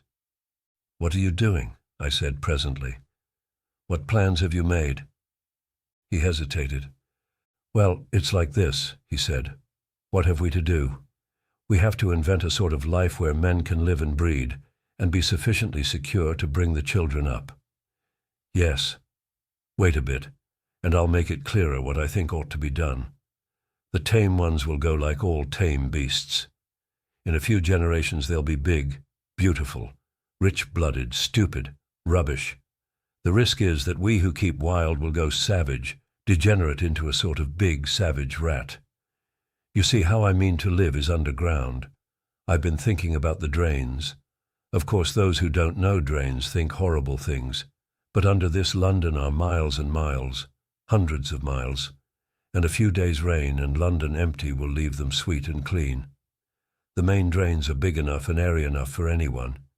Then there's cellars, vaults, stores, from which bolting passages may be made to the drains, and the railway tunnels and subways, eh? You begin to see, and we form a band, able-bodied, clean-minded men. We're not going to pick up any rubbish that drifts in. Weaklings go out again. As you meant me to go. Well, I parleyed, didn't I? We won't quarrel about that. Go on. Those who stop obey orders. Able-bodied, clean-minded women we want also, mothers and teachers. No lackadaisical ladies, no blasted rolling eyes. We can't have any weak or silly. Life is real again, and the useless and cumbersome and mischievous have to die. They ought to die. They ought to be willing to die. It's a sort of disloyalty, after all, to live and taint the race. And they can't be happy. Moreover, dying's none so dreadful. It's the funking makes it bad. And in all those places we shall gather. Our district will be London, and we may even be able to keep a watch and run about in the open when the Martians keep away. Play cricket, perhaps. That's how we shall save the race. Eh? It's a possible thing? But saving the race is nothing in itself. As I say, that's only being rats. It's saving our knowledge, and adding to it is the thing. There men like you come in. There's books. There's models. We must make great safe places down deep and get all the books we can. Not novels and poetry swipes, but ideas, science books. That's where men like you come in. We must go to the British Museum and pick all those books through. Especially we must keep up our science, learn more. We must watch these Martians. Some of us must go as spies. When it's all working, perhaps I will. Get caught, I mean. And the great thing is we must leave the Martians alone. We mustn't even steal. If we get in their way, we clear out. We must show them we mean no harm. Yes, I know, but they're intelligent things, and they won't hunt us down if they have all they want and think we're just harmless vermin. The artilleryman paused and laid a brown hand upon my arm. After all, it may not be so much we may have to learn before. Just imagine this. 4 or 5 of their fighting machines suddenly starting off, heat rays right and left, and not a Martian in them. Not a Martian in them, but men. Men who have learned the way how. It may be in my time even. Those men. Fancy having one of them lovely things, with its heat ray wide and free. Fancy having it in control. What would it matter if you smashed to smithereens at the end of the run after a bust like that? I reckon the Martians will open their beautiful eyes. Can't you see them, man? Can't you see them hurrying, puffing and blowing and hooting to their other mechanical affairs? Something out of gear in every case. And swish, bang, rattle, swish. Just as they are fumbling over it, swish comes the heat ray, and behold, man has come back to his own. For a while the imaginative daring of the artilleryman and the tone of assurance and courage he assumed completely dominated my mind. I believed unhesitatingly both in his forecast of human destiny and in the practicability of his astonishing scheme, and the reader who thinks me susceptible and foolish must contrast his position, reading steadily with all his thoughts about his subject, and mine, crouching fearfully in the bushes and listening, distracted by apprehension. We talked in this manner through the early morning time, and later crept out of the bushes and, after scanning the sky for Martians, hurried precipitately to the house on Putney Hill, where he had made his lair. It was the coal cellar of the place, and when I saw the work he had spent a week upon, it was a burrow scarcely 10 yards long, which he designed to reach to the main drain on Putney Hill. I had my first inkling of the gulf between his dreams and his powers. Such a hole I could have dug in a day. But I believed in him sufficiently to work with him all that morning until past midday at his digging. We had a garden barrow and shot the earth we removed against the kitchen range. We refreshed ourselves with a tin of mock turtle soup and wine from the neighboring pantry. I found a curious relief from the aching strangeness of the world in this steady labor. As we worked, I turned his project over in my mind, and presently objections and doubts began to arise. But I worked there all the morning, so glad was I to find myself with a purpose again. After working an hour, I began to speculate on the distance one had to go before the cloaca was reached, the chances we had of missing it altogether. My immediate trouble was why we should dig this long tunnel when it was possible to get into the drain at once down one of the manholes and work back to the house. It seemed to me, too, that the house was inconveniently chosen and required a needless length of tunnel. And just as I was beginning to face these things, the artilleryman stopped digging and looked at me. "We're working well," he said. He put down his spade. "Let us knock off a bit," he said. "I think it's time we reconnoitered from the roof of the house." I was for going on, and after a little hesitation he resumed his spade, and then suddenly I was struck by a thought. I stopped, and so did he at once. "Why were you walking about the common," I said, "instead of being here?" "Taking the air," he said. "I was coming back. It's safer by night." "But the work?" "Oh, one can't always work," he said, and in a flash I saw the man plain. He hesitated, holding his spade. "We ought to reconnoiter now," he said, "because if any come near they may hear the spades and drop upon us unawares." I was no longer disposed to object.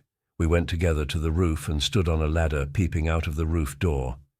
No Martians were to be seen, and we ventured out on the tiles and slipped down under shelter of the parapet. From this position a shrubbery hid the greater portion of Putney, but we could see the river below, a bubbly mass of red weed, and the low parts of Lambeth flooded and red. The red creeper swarmed up the trees about the old palace, and their branches stretched gaunt and dead, and set with shriveled leaves from amid its clusters. It was strange how entirely dependent both these things were upon flowing water for their propagation. About us neither had gained a footing. Laburnums, pink maize, snowballs, and trees of arbor vitae rose out of laurels and hydrangeas, green and brilliant into the sunlight. Beyond Kensington, dense smoke was rising, and that and a blue haze hid the northward hills. The artilleryman began to tell me of the sort of people who still remained in London. "One night last week," he said, "some fools got the electric light in order, and there was all Regent Street and the circus ablaze, crowded with painted and ragged drunkards, men and women dancing and shouting till dawn. A man who was there told me. And as the day came, they became aware of a fighting machine standing nearby the Langham and looking down at them. Heaven knows how long he had been there. It must have given some of them a nasty turn. He came down the road towards them and picked up nearly 100 too drunk or frightened to run away." Grotesque gleam of a time no history will ever fully describe. From that, in answer to my questions, he came round to his grandiose plans again. He grew enthusiastic. He talked so eloquently of the possibility of capturing a fighting machine that I more than half believed in him again. But now that I was beginning to understand something of his quality, I could divine the stress he laid on doing nothing precipitately, and I noted that now there was no question that he personally was to capture and fight the great machine. After a time we went down to the cellar.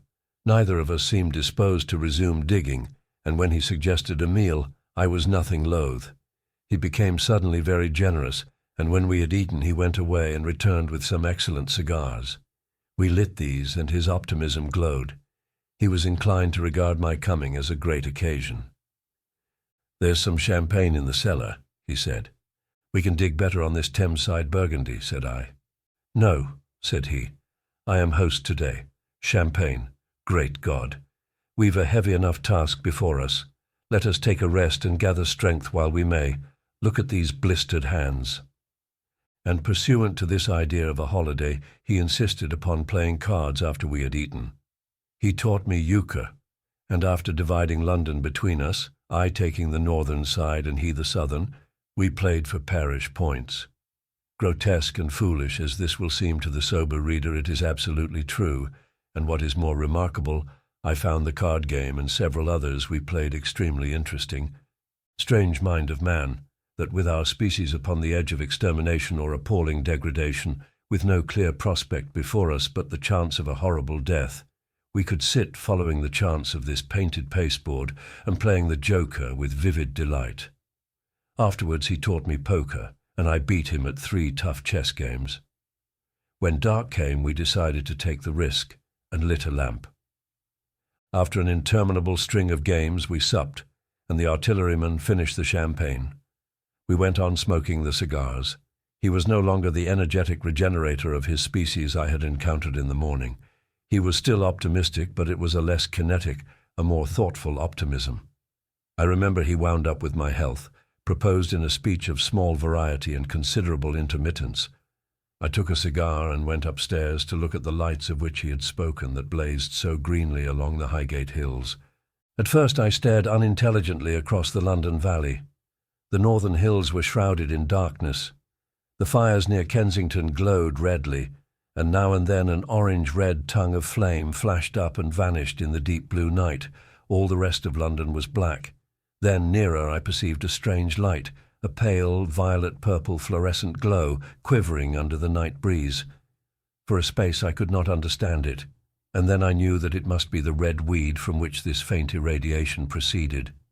With that realization, my dormant sense of wonder, my sense of the proportion of things, awoke again.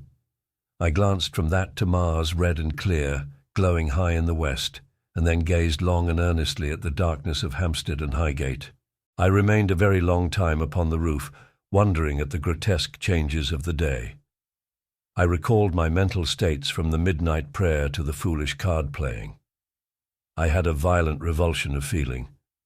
I remember I flung away the cigar with a certain wasteful symbolism. My folly came to me with glaring exaggeration. I seemed a traitor to my wife and to my kind. I was filled with remorse. I resolved to leave this strange, undisciplined dreamer of great things to his drink and gluttony, and to go on into London. There, it seemed to me, I had the best chance of learning what the Martians and my fellowmen were doing. I was still upon the roof when the late moon rose. Dead London. After I had parted from the artillerymen, I went down the hill and by the High Street across the bridge to Fulham. The red weed was tumultuous at that time, and nearly choked the bridge roadway. But its fronds were already whitened in patches by the spreading disease that presently removed it so swiftly. At the corner of the lane that runs to Putney Bridge Station, I found a man lying. He was as black as a sweep with the black dust, alive, but helplessly and speechlessly drunk. I could get nothing from him but curses and furious lunges at my head. I think I should have stayed by him but for the brutal expression of his face. There was black dust along the roadway from the bridge onwards, and it grew thicker in Fulham. The streets were horribly quiet. I got food, sour, hard and mouldy, but quite eatable, in a baker's shop here. Some way towards Walham Green the streets became clear of powder, and I passed a white terrace of houses on fire. The noise of the burning was an absolute relief. Going on towards Brompton, the streets were quiet again. Here I came once more upon the black powder in the streets and upon dead bodies. I saw altogether about a dozen in the length of the Fulham Road. They had been dead many days, so that I hurried quickly past them. The black powder covered them over and softened their outlines. One or two had been disturbed by dogs. Where there was no black powder, it was curiously like a Sunday in the city, with the closed shops, the houses locked up and the blinds drawn, the desertion and the stillness. In some places plunderers had been at work, but rarely at other than the provision and wine shops. A jeweller's window had been broken open in one place, but apparently the thief had been disturbed, and a number of gold chains and a watch lay scattered on the pavement. I did not trouble to touch them. Farther on was a tattered woman in a heap on a doorstep. The hand that hung over her knee was gashed and bled down her rusty brown dress, and a smashed magnum of champagne formed a pool across the pavement. She seemed asleep, but she was dead. The farther I penetrated into London, the profounder grew the stillness. But it was not so much the stillness of death, it was the stillness of suspense, of expectation. At any time the destruction that had already singed the northwestern borders of the metropolis and had annihilated Ealing and Kilburn might strike among these houses and leave them smoking ruins. It was a city condemned and derelict. In South Kensington the streets were clear of dead and of black powder. It was near South Kensington that I first heard the howling. It crept almost imperceptibly upon my senses. It was a sobbing alternation of two notes. Ula, ula, ula, ula, keeping on perpetually. When I passed streets that ran northward, it grew in volume, and houses and buildings seemed to deaden and cut it off again. It came in a full tide down Exhibition Road. I stopped, staring towards Kensington Gardens, wondering at this strange, remote wailing. It was as if that mighty desert of houses had found a voice for its fear and solitude. Ula, ula, ula, wailed that superhuman note, great waves of sound sweeping down the broad, sunlit roadway between the tall buildings on each side. I turned northwards, marvelling towards the iron gates of Hyde Park. I had half a mind to break into the Natural History Museum and find my way up to the summits of the towers in order to see across the park. But I decided to keep to the ground where quick hiding was possible, and so went on up the Exhibition Road. All the large mansions on each side of the road were empty and still, and my footsteps echoed against the sides of the houses. At the top, near the park gate, I came upon a strange sight. A bus overturned and the skeleton of a horse picked clean. I puzzled over this for a time and then went on to the bridge over the Serpentine. The voice grew stronger and stronger, though I could see nothing above the housetops on the north side of the park, save a haze of smoke to the northwest. "Ulla, ulla, ulla, ulla," cried the voice, coming, as it seemed to me, from the district about Regent's Park. The desolating cry worked upon my mind. The mood that had sustained me passed. The wailing took possession of me. I found I was intensely weary, footsore, and now again hungry and thirsty. It was already past noon. Why was I wandering alone in this city of the dead? Why was I alone when all London was lying in state and in its black shroud? I felt intolerably lonely. My mind ran on old friends that I had forgotten for years. I thought of the poisons in the chemist's shops, of the liquors the wine merchant stored.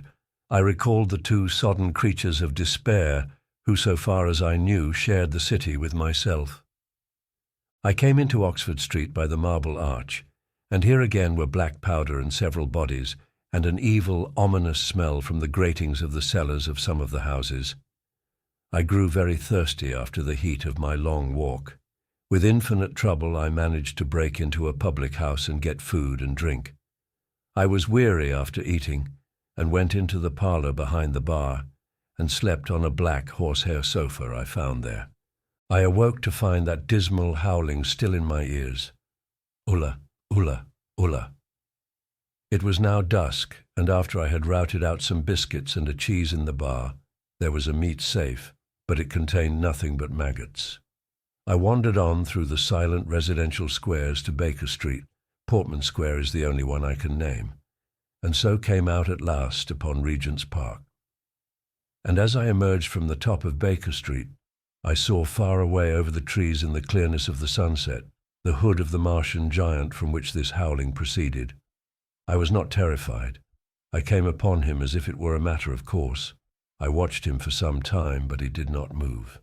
He appeared to be standing and yelling for no reason that I could discover. I tried to formulate a plan of action. That perpetual sound of ulla, ulla, ulla, ulla confused my mind. Perhaps I was too tired to be very fearful. Certainly I was more curious to know the reason of this monotonous crying than afraid. I turned back away from the park and struck into Park Road, intending to skirt the park, went along under the shelter of the terraces, and got a view of this stationary howling Martian from the direction of St. John's Wood.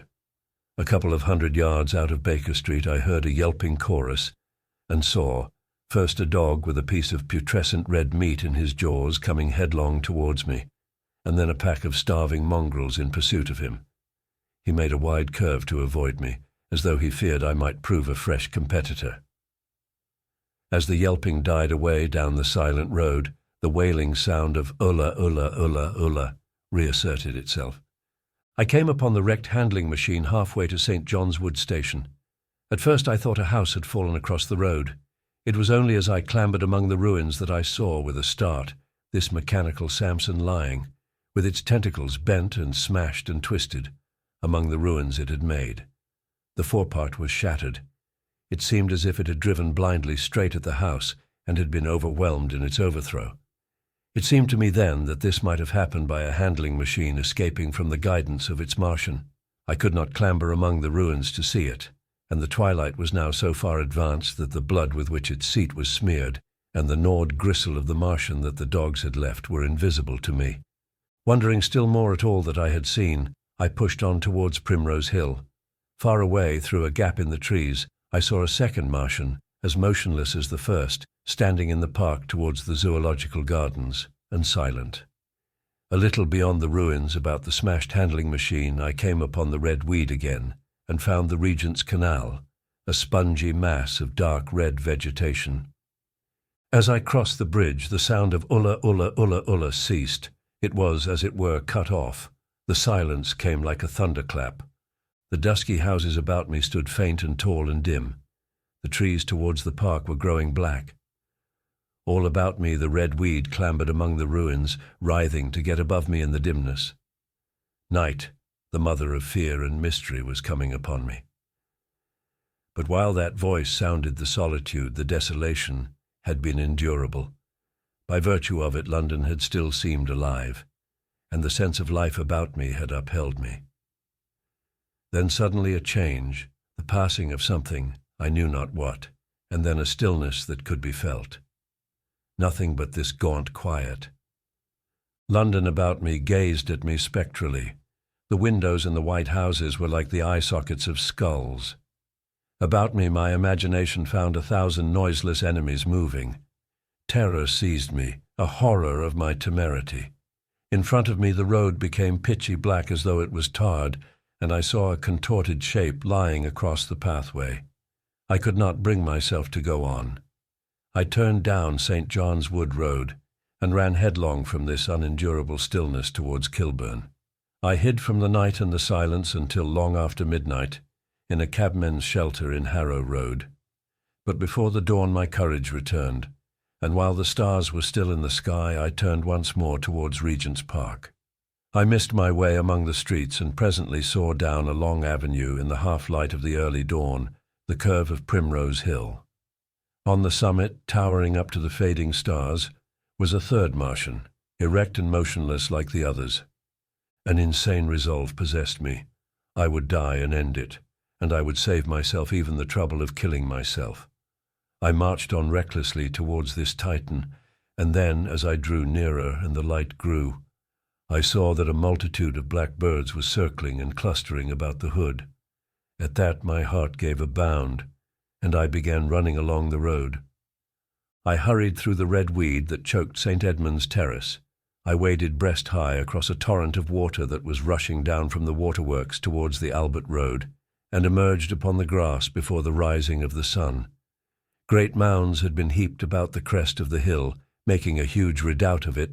It was the final and largest place the Martians had made, and from behind these heaps there rose a thin smoke against the sky. Against the skyline an eager dog ran and disappeared. The thought that had flashed into my mind grew real, grew credible. I felt no fear, only a wild, trembling exultation, as I ran up the hill towards the motionless monster. Out of the hood hung lank shreds of brown, at which the hungry birds pecked and tore. In another moment I had scrambled up the earthen rampart and stood upon its crest, and the interior of the redoubt was below me. A mighty space it was, with gigantic machines here and there within it, huge mounds of material and strange shelter places, and scattered about it, some in their overturned war machines, some in the now rigid handling machines, and a dozen of them stark and silent and laid in a row, were the Martians, dead, slain by the putrefactive and disease bacteria against which their systems were unprepared. Slain as the red weed was being slain. Slain after all man's devices had failed, by the humblest things that God, in his wisdom, has put upon this earth. For so it had come about, as indeed I and many men might have foreseen, had not terror and disaster blinded our minds. These germs of disease have taken toll of humanity since the beginning of things, taken toll of our pre-human ancestors since life began here. But by virtue of this natural selection of our kind we have developed resisting power. To no germs do we succumb without a struggle, and to many, those that cause putrefaction in dead matter for instance, our living frames are altogether immune. But there are no bacteria in Mars, and directly these invaders arrived, directly they drank and fed, our microscopic allies began to work their overthrow. Already when I watched them they were irrevocably doomed, dying and rotting even as they went to and fro. It was inevitable. By the toll of 1 billion deaths man has bought his birthright of the earth, and it is his against all comers. It would still be his were the Martians 10 times as mighty as they are, for neither do men live nor die in vain. Here and there they were scattered, nearly 50 altogether, in that great gulf they had made, overtaken by a death that must have seemed to them as incomprehensible as any death could be. To me also at that time this death was incomprehensible. All I knew was that these things that had been alive and so terrible to men were dead. For a moment I believed that the destruction of Sennacherib had been repeated, that God had repented, that the angel of death had slain them in the night. I stood staring into the pit, and my heart lightened gloriously, even as the rising sun struck the world to fire about me with his rays. The pit was still in darkness. The mighty engines, so great and wonderful in their power and complexity, so unearthly in their tortuous forms, rose weird and vague and strange out of the shadows towards the light. A multitude of dogs I could hear fought over the bodies that lay darkly in the depth of the pit, far below me. Across the pit on its farther lip, flat and vast and strange, lay the great flying machine with which they had been experimenting upon our denser atmosphere when decay and death arrested them. Death had come not a day too soon.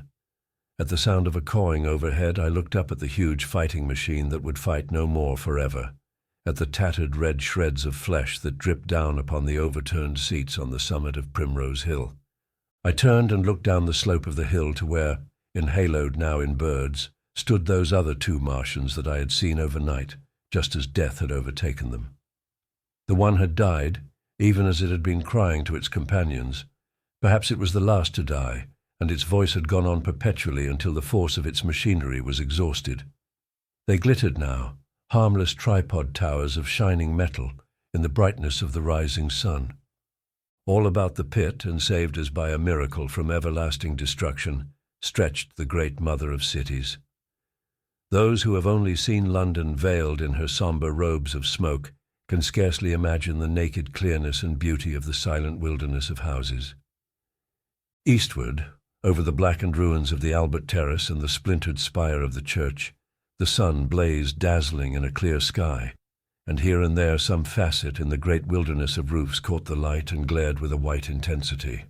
Northward were Kilburn and Hampstead, blue and crowded with houses. Westward the great city was dimmed, and southward, beyond the Martians, the green waves of Regent's Park, the Langham Hotel, the dome of the Albert Hall, the Imperial Institute, and the giant mansions of the Brompton Road came out clear and little in the sunrise, the jagged ruins of Westminster rising hazily beyond. Far away and blue were the Surrey hills, and the towers of the Crystal Palace glittered like two silver rods. The dome of St. Paul's was dark against the sunrise, and injured, I saw for the first time, by a huge gaping cavity on its western side. And as I looked at this wide expanse of houses and factories and churches, silent and abandoned, as I thought of the multitudinous hopes and efforts, the innumerable hosts of lives that had gone to build this human reef, and of the swift and ruthless destruction that had hung over it all, when I realized that the shadow had been rolled back, and that men might still live in the streets, and this dear vast dead city of mine be once more alive and powerful, I felt a wave of emotion that was near akin to tears. The torment was over. Even that day the healing would begin. The survivors of the people scattered over the country, leaderless, lawless, foodless, like sheep without a shepherd, the thousands who had fled by sea would begin to return. The pulse of life, growing stronger and stronger, would beat again in the empty streets and pour across the vacant squares. Whatever destruction was done, the hand of the destroyer was stayed. All the gaunt wrecks, the blackened skeletons of houses that stared so dismally at the sunlit grass of the hill, would presently be echoing with the hammers of the restorers and ringing with the tapping of their trowels. At the thought I extended my hands towards the sky and began thanking God. In a year, thought I. In a year. With overwhelming force came the thought of myself, of my wife, and the old life of hope and tender helpfulness that had ceased forever. Wreckage. And now comes the strangest thing in my story. Yet, perhaps, it is not altogether strange. I remember clearly and coldly and vividly all that I did that day until the time that I stood weeping and praising God upon the summit of Primrose Hill, and then I forget. Of the next 3 days I know nothing. I have learned since that, so far from my being the first discoverer of the Martian overthrow, several such wanderers as myself had already discovered this on the previous night. One man, the first, had gone to St. Martin's-le-Grand, and while I sheltered in the cabman's hut, had contrived to telegraph to Paris. Thence the joyful news had flashed all over the world. 1,000 cities, chilled by ghastly apprehensions, suddenly flashed into frantic illuminations. They knew of it in Dublin, Edinburgh, Manchester, Birmingham, at the time when I stood upon the verge of the pit. Already men, weeping with joy as I have heard, shouting and staying their work to shake hands and shout, were making up trains, even as near as Crewe, to descend upon London. The church bells that had ceased a fortnight since suddenly caught the news, until all England was bell-ringing. Men on cycles, lean-faced, unkempt, scorched along every country lane, shouting of unhoped deliverance, shouting to gaunt, staring figures of despair. And for the food. Across the Channel, across the Irish Sea, across the Atlantic, corn, bread, and meat were tearing to our relief. All the shipping in the world seemed going Londonward in those days. But of all this I have no memory. I drifted, a demented man. I found myself in a house of kindly people, who had found me on the third day wandering, weeping and raving through the streets of St. John's Wood. They have told me since that I was singing some insane doggerel about the last man left alive, hurrah, the last man left alive. Troubled as they were with their own affairs, these people, whose name, much as I would like to express my gratitude to them, I may not even give here, nevertheless cumbered themselves with me, sheltered me, and protected me from myself. Apparently they had learned something of my story from me during the days of my lapse. Very gently, when my mind was assured again, did they break to me what they had learned of the fate of Leatherhead. 2 days after I was imprisoned, it had been destroyed, with every soul in it, by a Martian. He had swept it out of existence, as it seemed, without any provocation, as a boy might crush an ant-hill in the mere wantonness of power. I was a lonely man, and they were very kind to me. I was a lonely man and a sad one, and they bore with me. I remained with them 4 days after my recovery. All that time I felt a growing craving to look once more on whatever remained of the little life that seemed so happy and bright in my past. It was a mere hopeless desire to feast upon my misery. They dissuaded me. They did all they could to divert me from this morbidity. But at last I could resist the impulse no longer, and promising faithfully to return to them, and parting, as I will confess, from these 4-day friends with tears, I went out again into the streets that had lately been so dark and strange and empty. Already they were busy with returning people. In places even there were shops open, and I saw a drinking fountain running water. I remember how mockingly bright the day seemed as I went back on my melancholy pilgrimage to the little house at Woking, how busy the streets and vivid the moving life about me. So many people were abroad everywhere, busied in 1,000 activities, that it seemed incredible that any great proportion of the population could have been slain. But then I noticed how yellow were the skins of the people I met, how shaggy the hair of the men, how large and bright their eyes, and that every other man still wore his dirty rags. Their faces seemed all with one of 2 expressions, a leaping exultation and energy, or a grim resolution. Save for the expression of the faces, London seemed a city of tramps. The vestries were indiscriminately distributing bread sent us by the French government. The ribs of the few horses showed dismally. Haggard special constables with white badges stood at the corners of every street. I saw little of the mischief wrought by the Martians until I reached Wellington Street, and there I saw the red weed clambering over the buttresses of Waterloo Bridge. At the corner of the bridge, too, I saw one of the common contrasts of that grotesque time, a sheet of paper flaunting against a thicket of the red weed, transfixed by a stick that kept it in place. It was the placard of the first newspaper to resume publication, the Daily Mail. I bought a copy for a blackened shilling I found in my pocket. Most of it was in blank, but the solitary compositor who did the thing had amused himself by making a grotesque scheme of advertisement stereo on the back page. The matter he printed was emotional. The news organization had not as yet found its way back. I learned nothing fresh except that already in 1 week the examination of the Martian mechanisms had yielded astonishing results. Among other things, the article assured me what I did not believe at the time, that the secret of flying was discovered. At Waterloo I found the free trains that were taking people to their homes. The first rush was already over.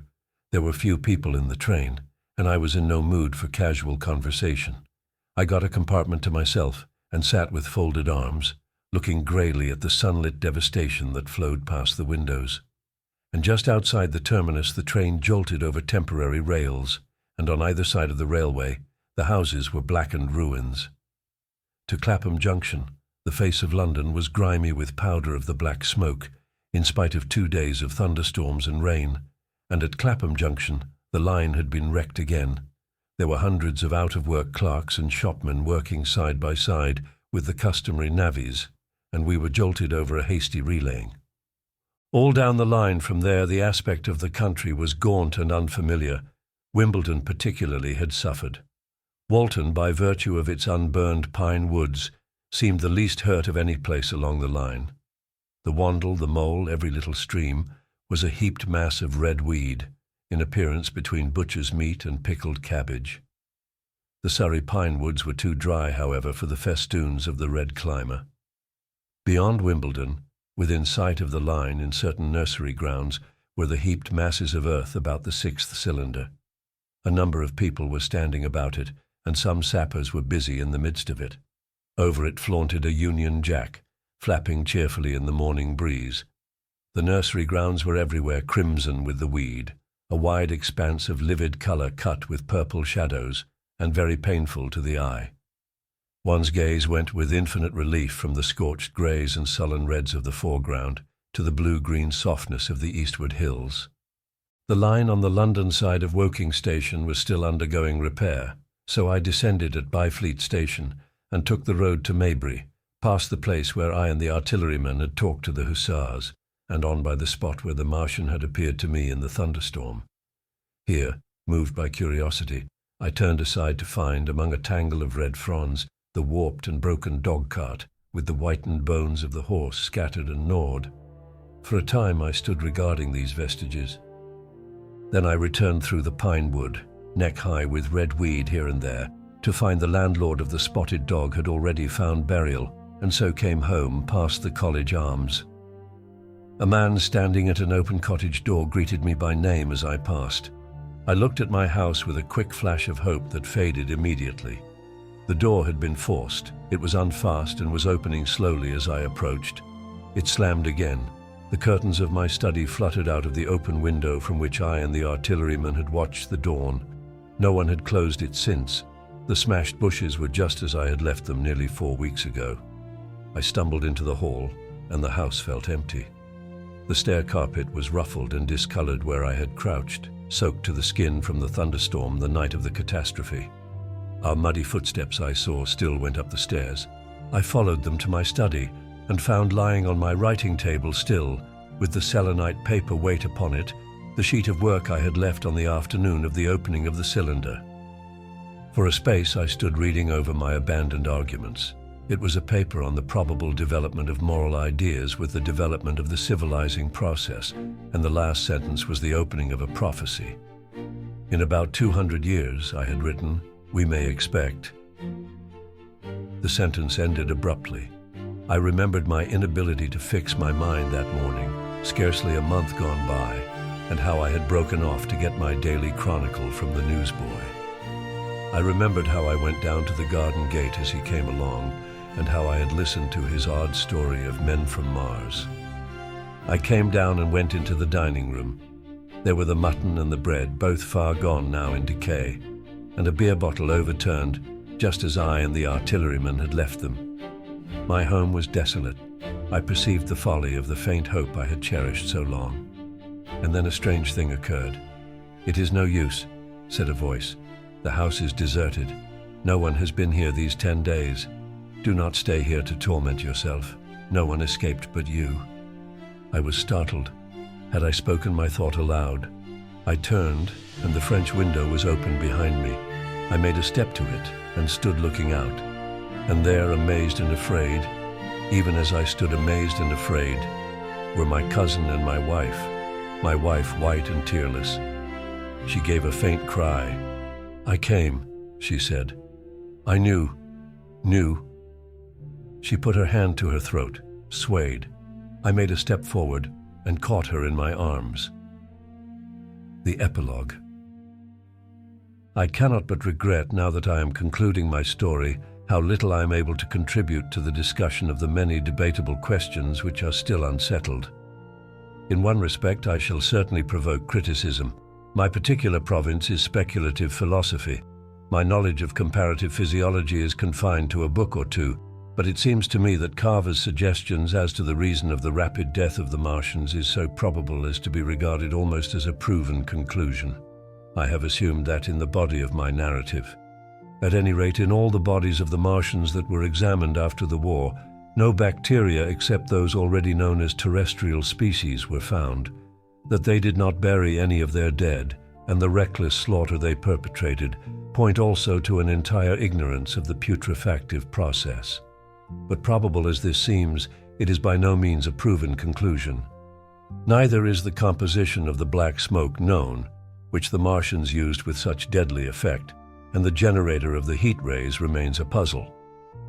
The terrible disasters at the Ealing and South Kensington laboratories have disinclined analysts for further investigations upon the latter. Spectrum analysis of the black powder points unmistakably to the presence of an unknown element with a brilliant group of 3 lines in the green, and it is possible that it combines with argon to form a compound which acts at once with deadly effect upon some constituent in the blood. But such unproven speculations will scarcely be of interest to the general reader, to whom this story is addressed. None of the brown scum that drifted down the Thames after the destruction of Shepperton was examined at the time, and now none is forthcoming. The results of an anatomical examination of the Martians, so far as the prowling dogs had left such an examination possible, I have already given. But everyone is familiar with the magnificent and almost complete specimen in spirits at the Natural History Museum, and the countless drawings that have been made from it, and beyond that the interest of their physiology and structure is purely scientific. A question of graver and universal interest is the possibility of another attack from the Martians. I do not think that nearly enough attention is being given to this aspect of the matter. At present, the planet Mars is in conjunction, but with every return to opposition, I, for one, anticipate a renewal of their adventure. In any case, we should be prepared. It seems to me that it should be possible to define the position of the gun from which the shots are discharged, to keep a sustained watch upon this part of the planet, and to anticipate the arrival of the next attack. In that case, the cylinder might be destroyed with dynamite or artillery before it was sufficiently cool for the Martians to emerge, or they might be butchered by means of guns so soon as the screw opened. It seems to me that they have lost a vast advantage in the failure of their first surprise. Possibly they see it in the same light. Lessing has advanced excellent reasons for supposing that the Martians have actually succeeded in effecting a landing on the planet Venus. 7 months ago now, Venus and Mars were in alignment with the Sun. That is to say, Mars was in opposition from the point of view of an observer on Venus. Subsequently, a peculiar luminous and sinuous marking appeared on the unillumined half of the inner planet, and almost simultaneously, a faint dark mark of a similar sinuous character was detected upon a photograph of the Martian disk. One needs to see the drawings of these appearances in order to appreciate fully their remarkable resemblance in character. At any rate, whether we expect another invasion or not, our views of the human future must be greatly modified by these events. We have learned now that we cannot regard this planet as being fenced in and a secure abiding place for man. We can never anticipate the unseen good or evil that may come upon us suddenly out of space. It may be that in the larger design of the universe, this invasion from Mars is not without its ultimate benefit for men. It has robbed us of that serene confidence in the future which is the most fruitful source of decadence. The gifts to human science it has brought are enormous, and it has done much to promote the conception of the commonweal of mankind. It may be that across the immensity of space the Martians have watched the fate of these pioneers of theirs and learned their lesson, and that on the planet Venus they have found a securer settlement. Be that as it may, for many years yet, there will certainly be no relaxation of the eager scrutiny of the Martian disk, and those fiery darts of the sky, the shooting stars, will bring with them as they fall an unavoidable apprehension to all the sons of men. The broadening of men's views that has resulted can scarcely be exaggerated. Before the cylinder fell, there was a general persuasion that through all the deep of space, no life existed beyond the petty surface of our minute sphere. Now we see further. If the Martians can reach Venus, there is no reason to suppose that the thing is impossible for men, and when the slow cooling of the sun makes this earth uninhabitable, as at last it must do, it may be that the thread of life that has begun here will have streamed out and caught our sister planet within its toils. Dim and wonderful is the vision I have conjured up in my mind of life spreading slowly from this little seed bed of the solar system throughout the inanimate vastness of sidereal space. But that is a remote dream. It may be, on the other hand, that the destruction of the Martians is only a reprieve. To them, and not to us perhaps, is the future ordained. I must confess the stress and danger of the time have left an abiding sense of doubt and insecurity in my mind. I sit in my study writing by lamplight, and suddenly I see again the healing valley below set with writhing flames, and feel the house behind and about me empty and desolate. I go out into the Byfleet Road, and vehicles pass me, a butcher boy in a cart, a cab full of visitors, a workman on a bicycle, children going to school. And suddenly they become vague and unreal, and I hurry again with the artilleryman through the hot, brooding silence. Of a night I see the black powder darkening the silent streets, and the contorted bodies shrouded in that layer.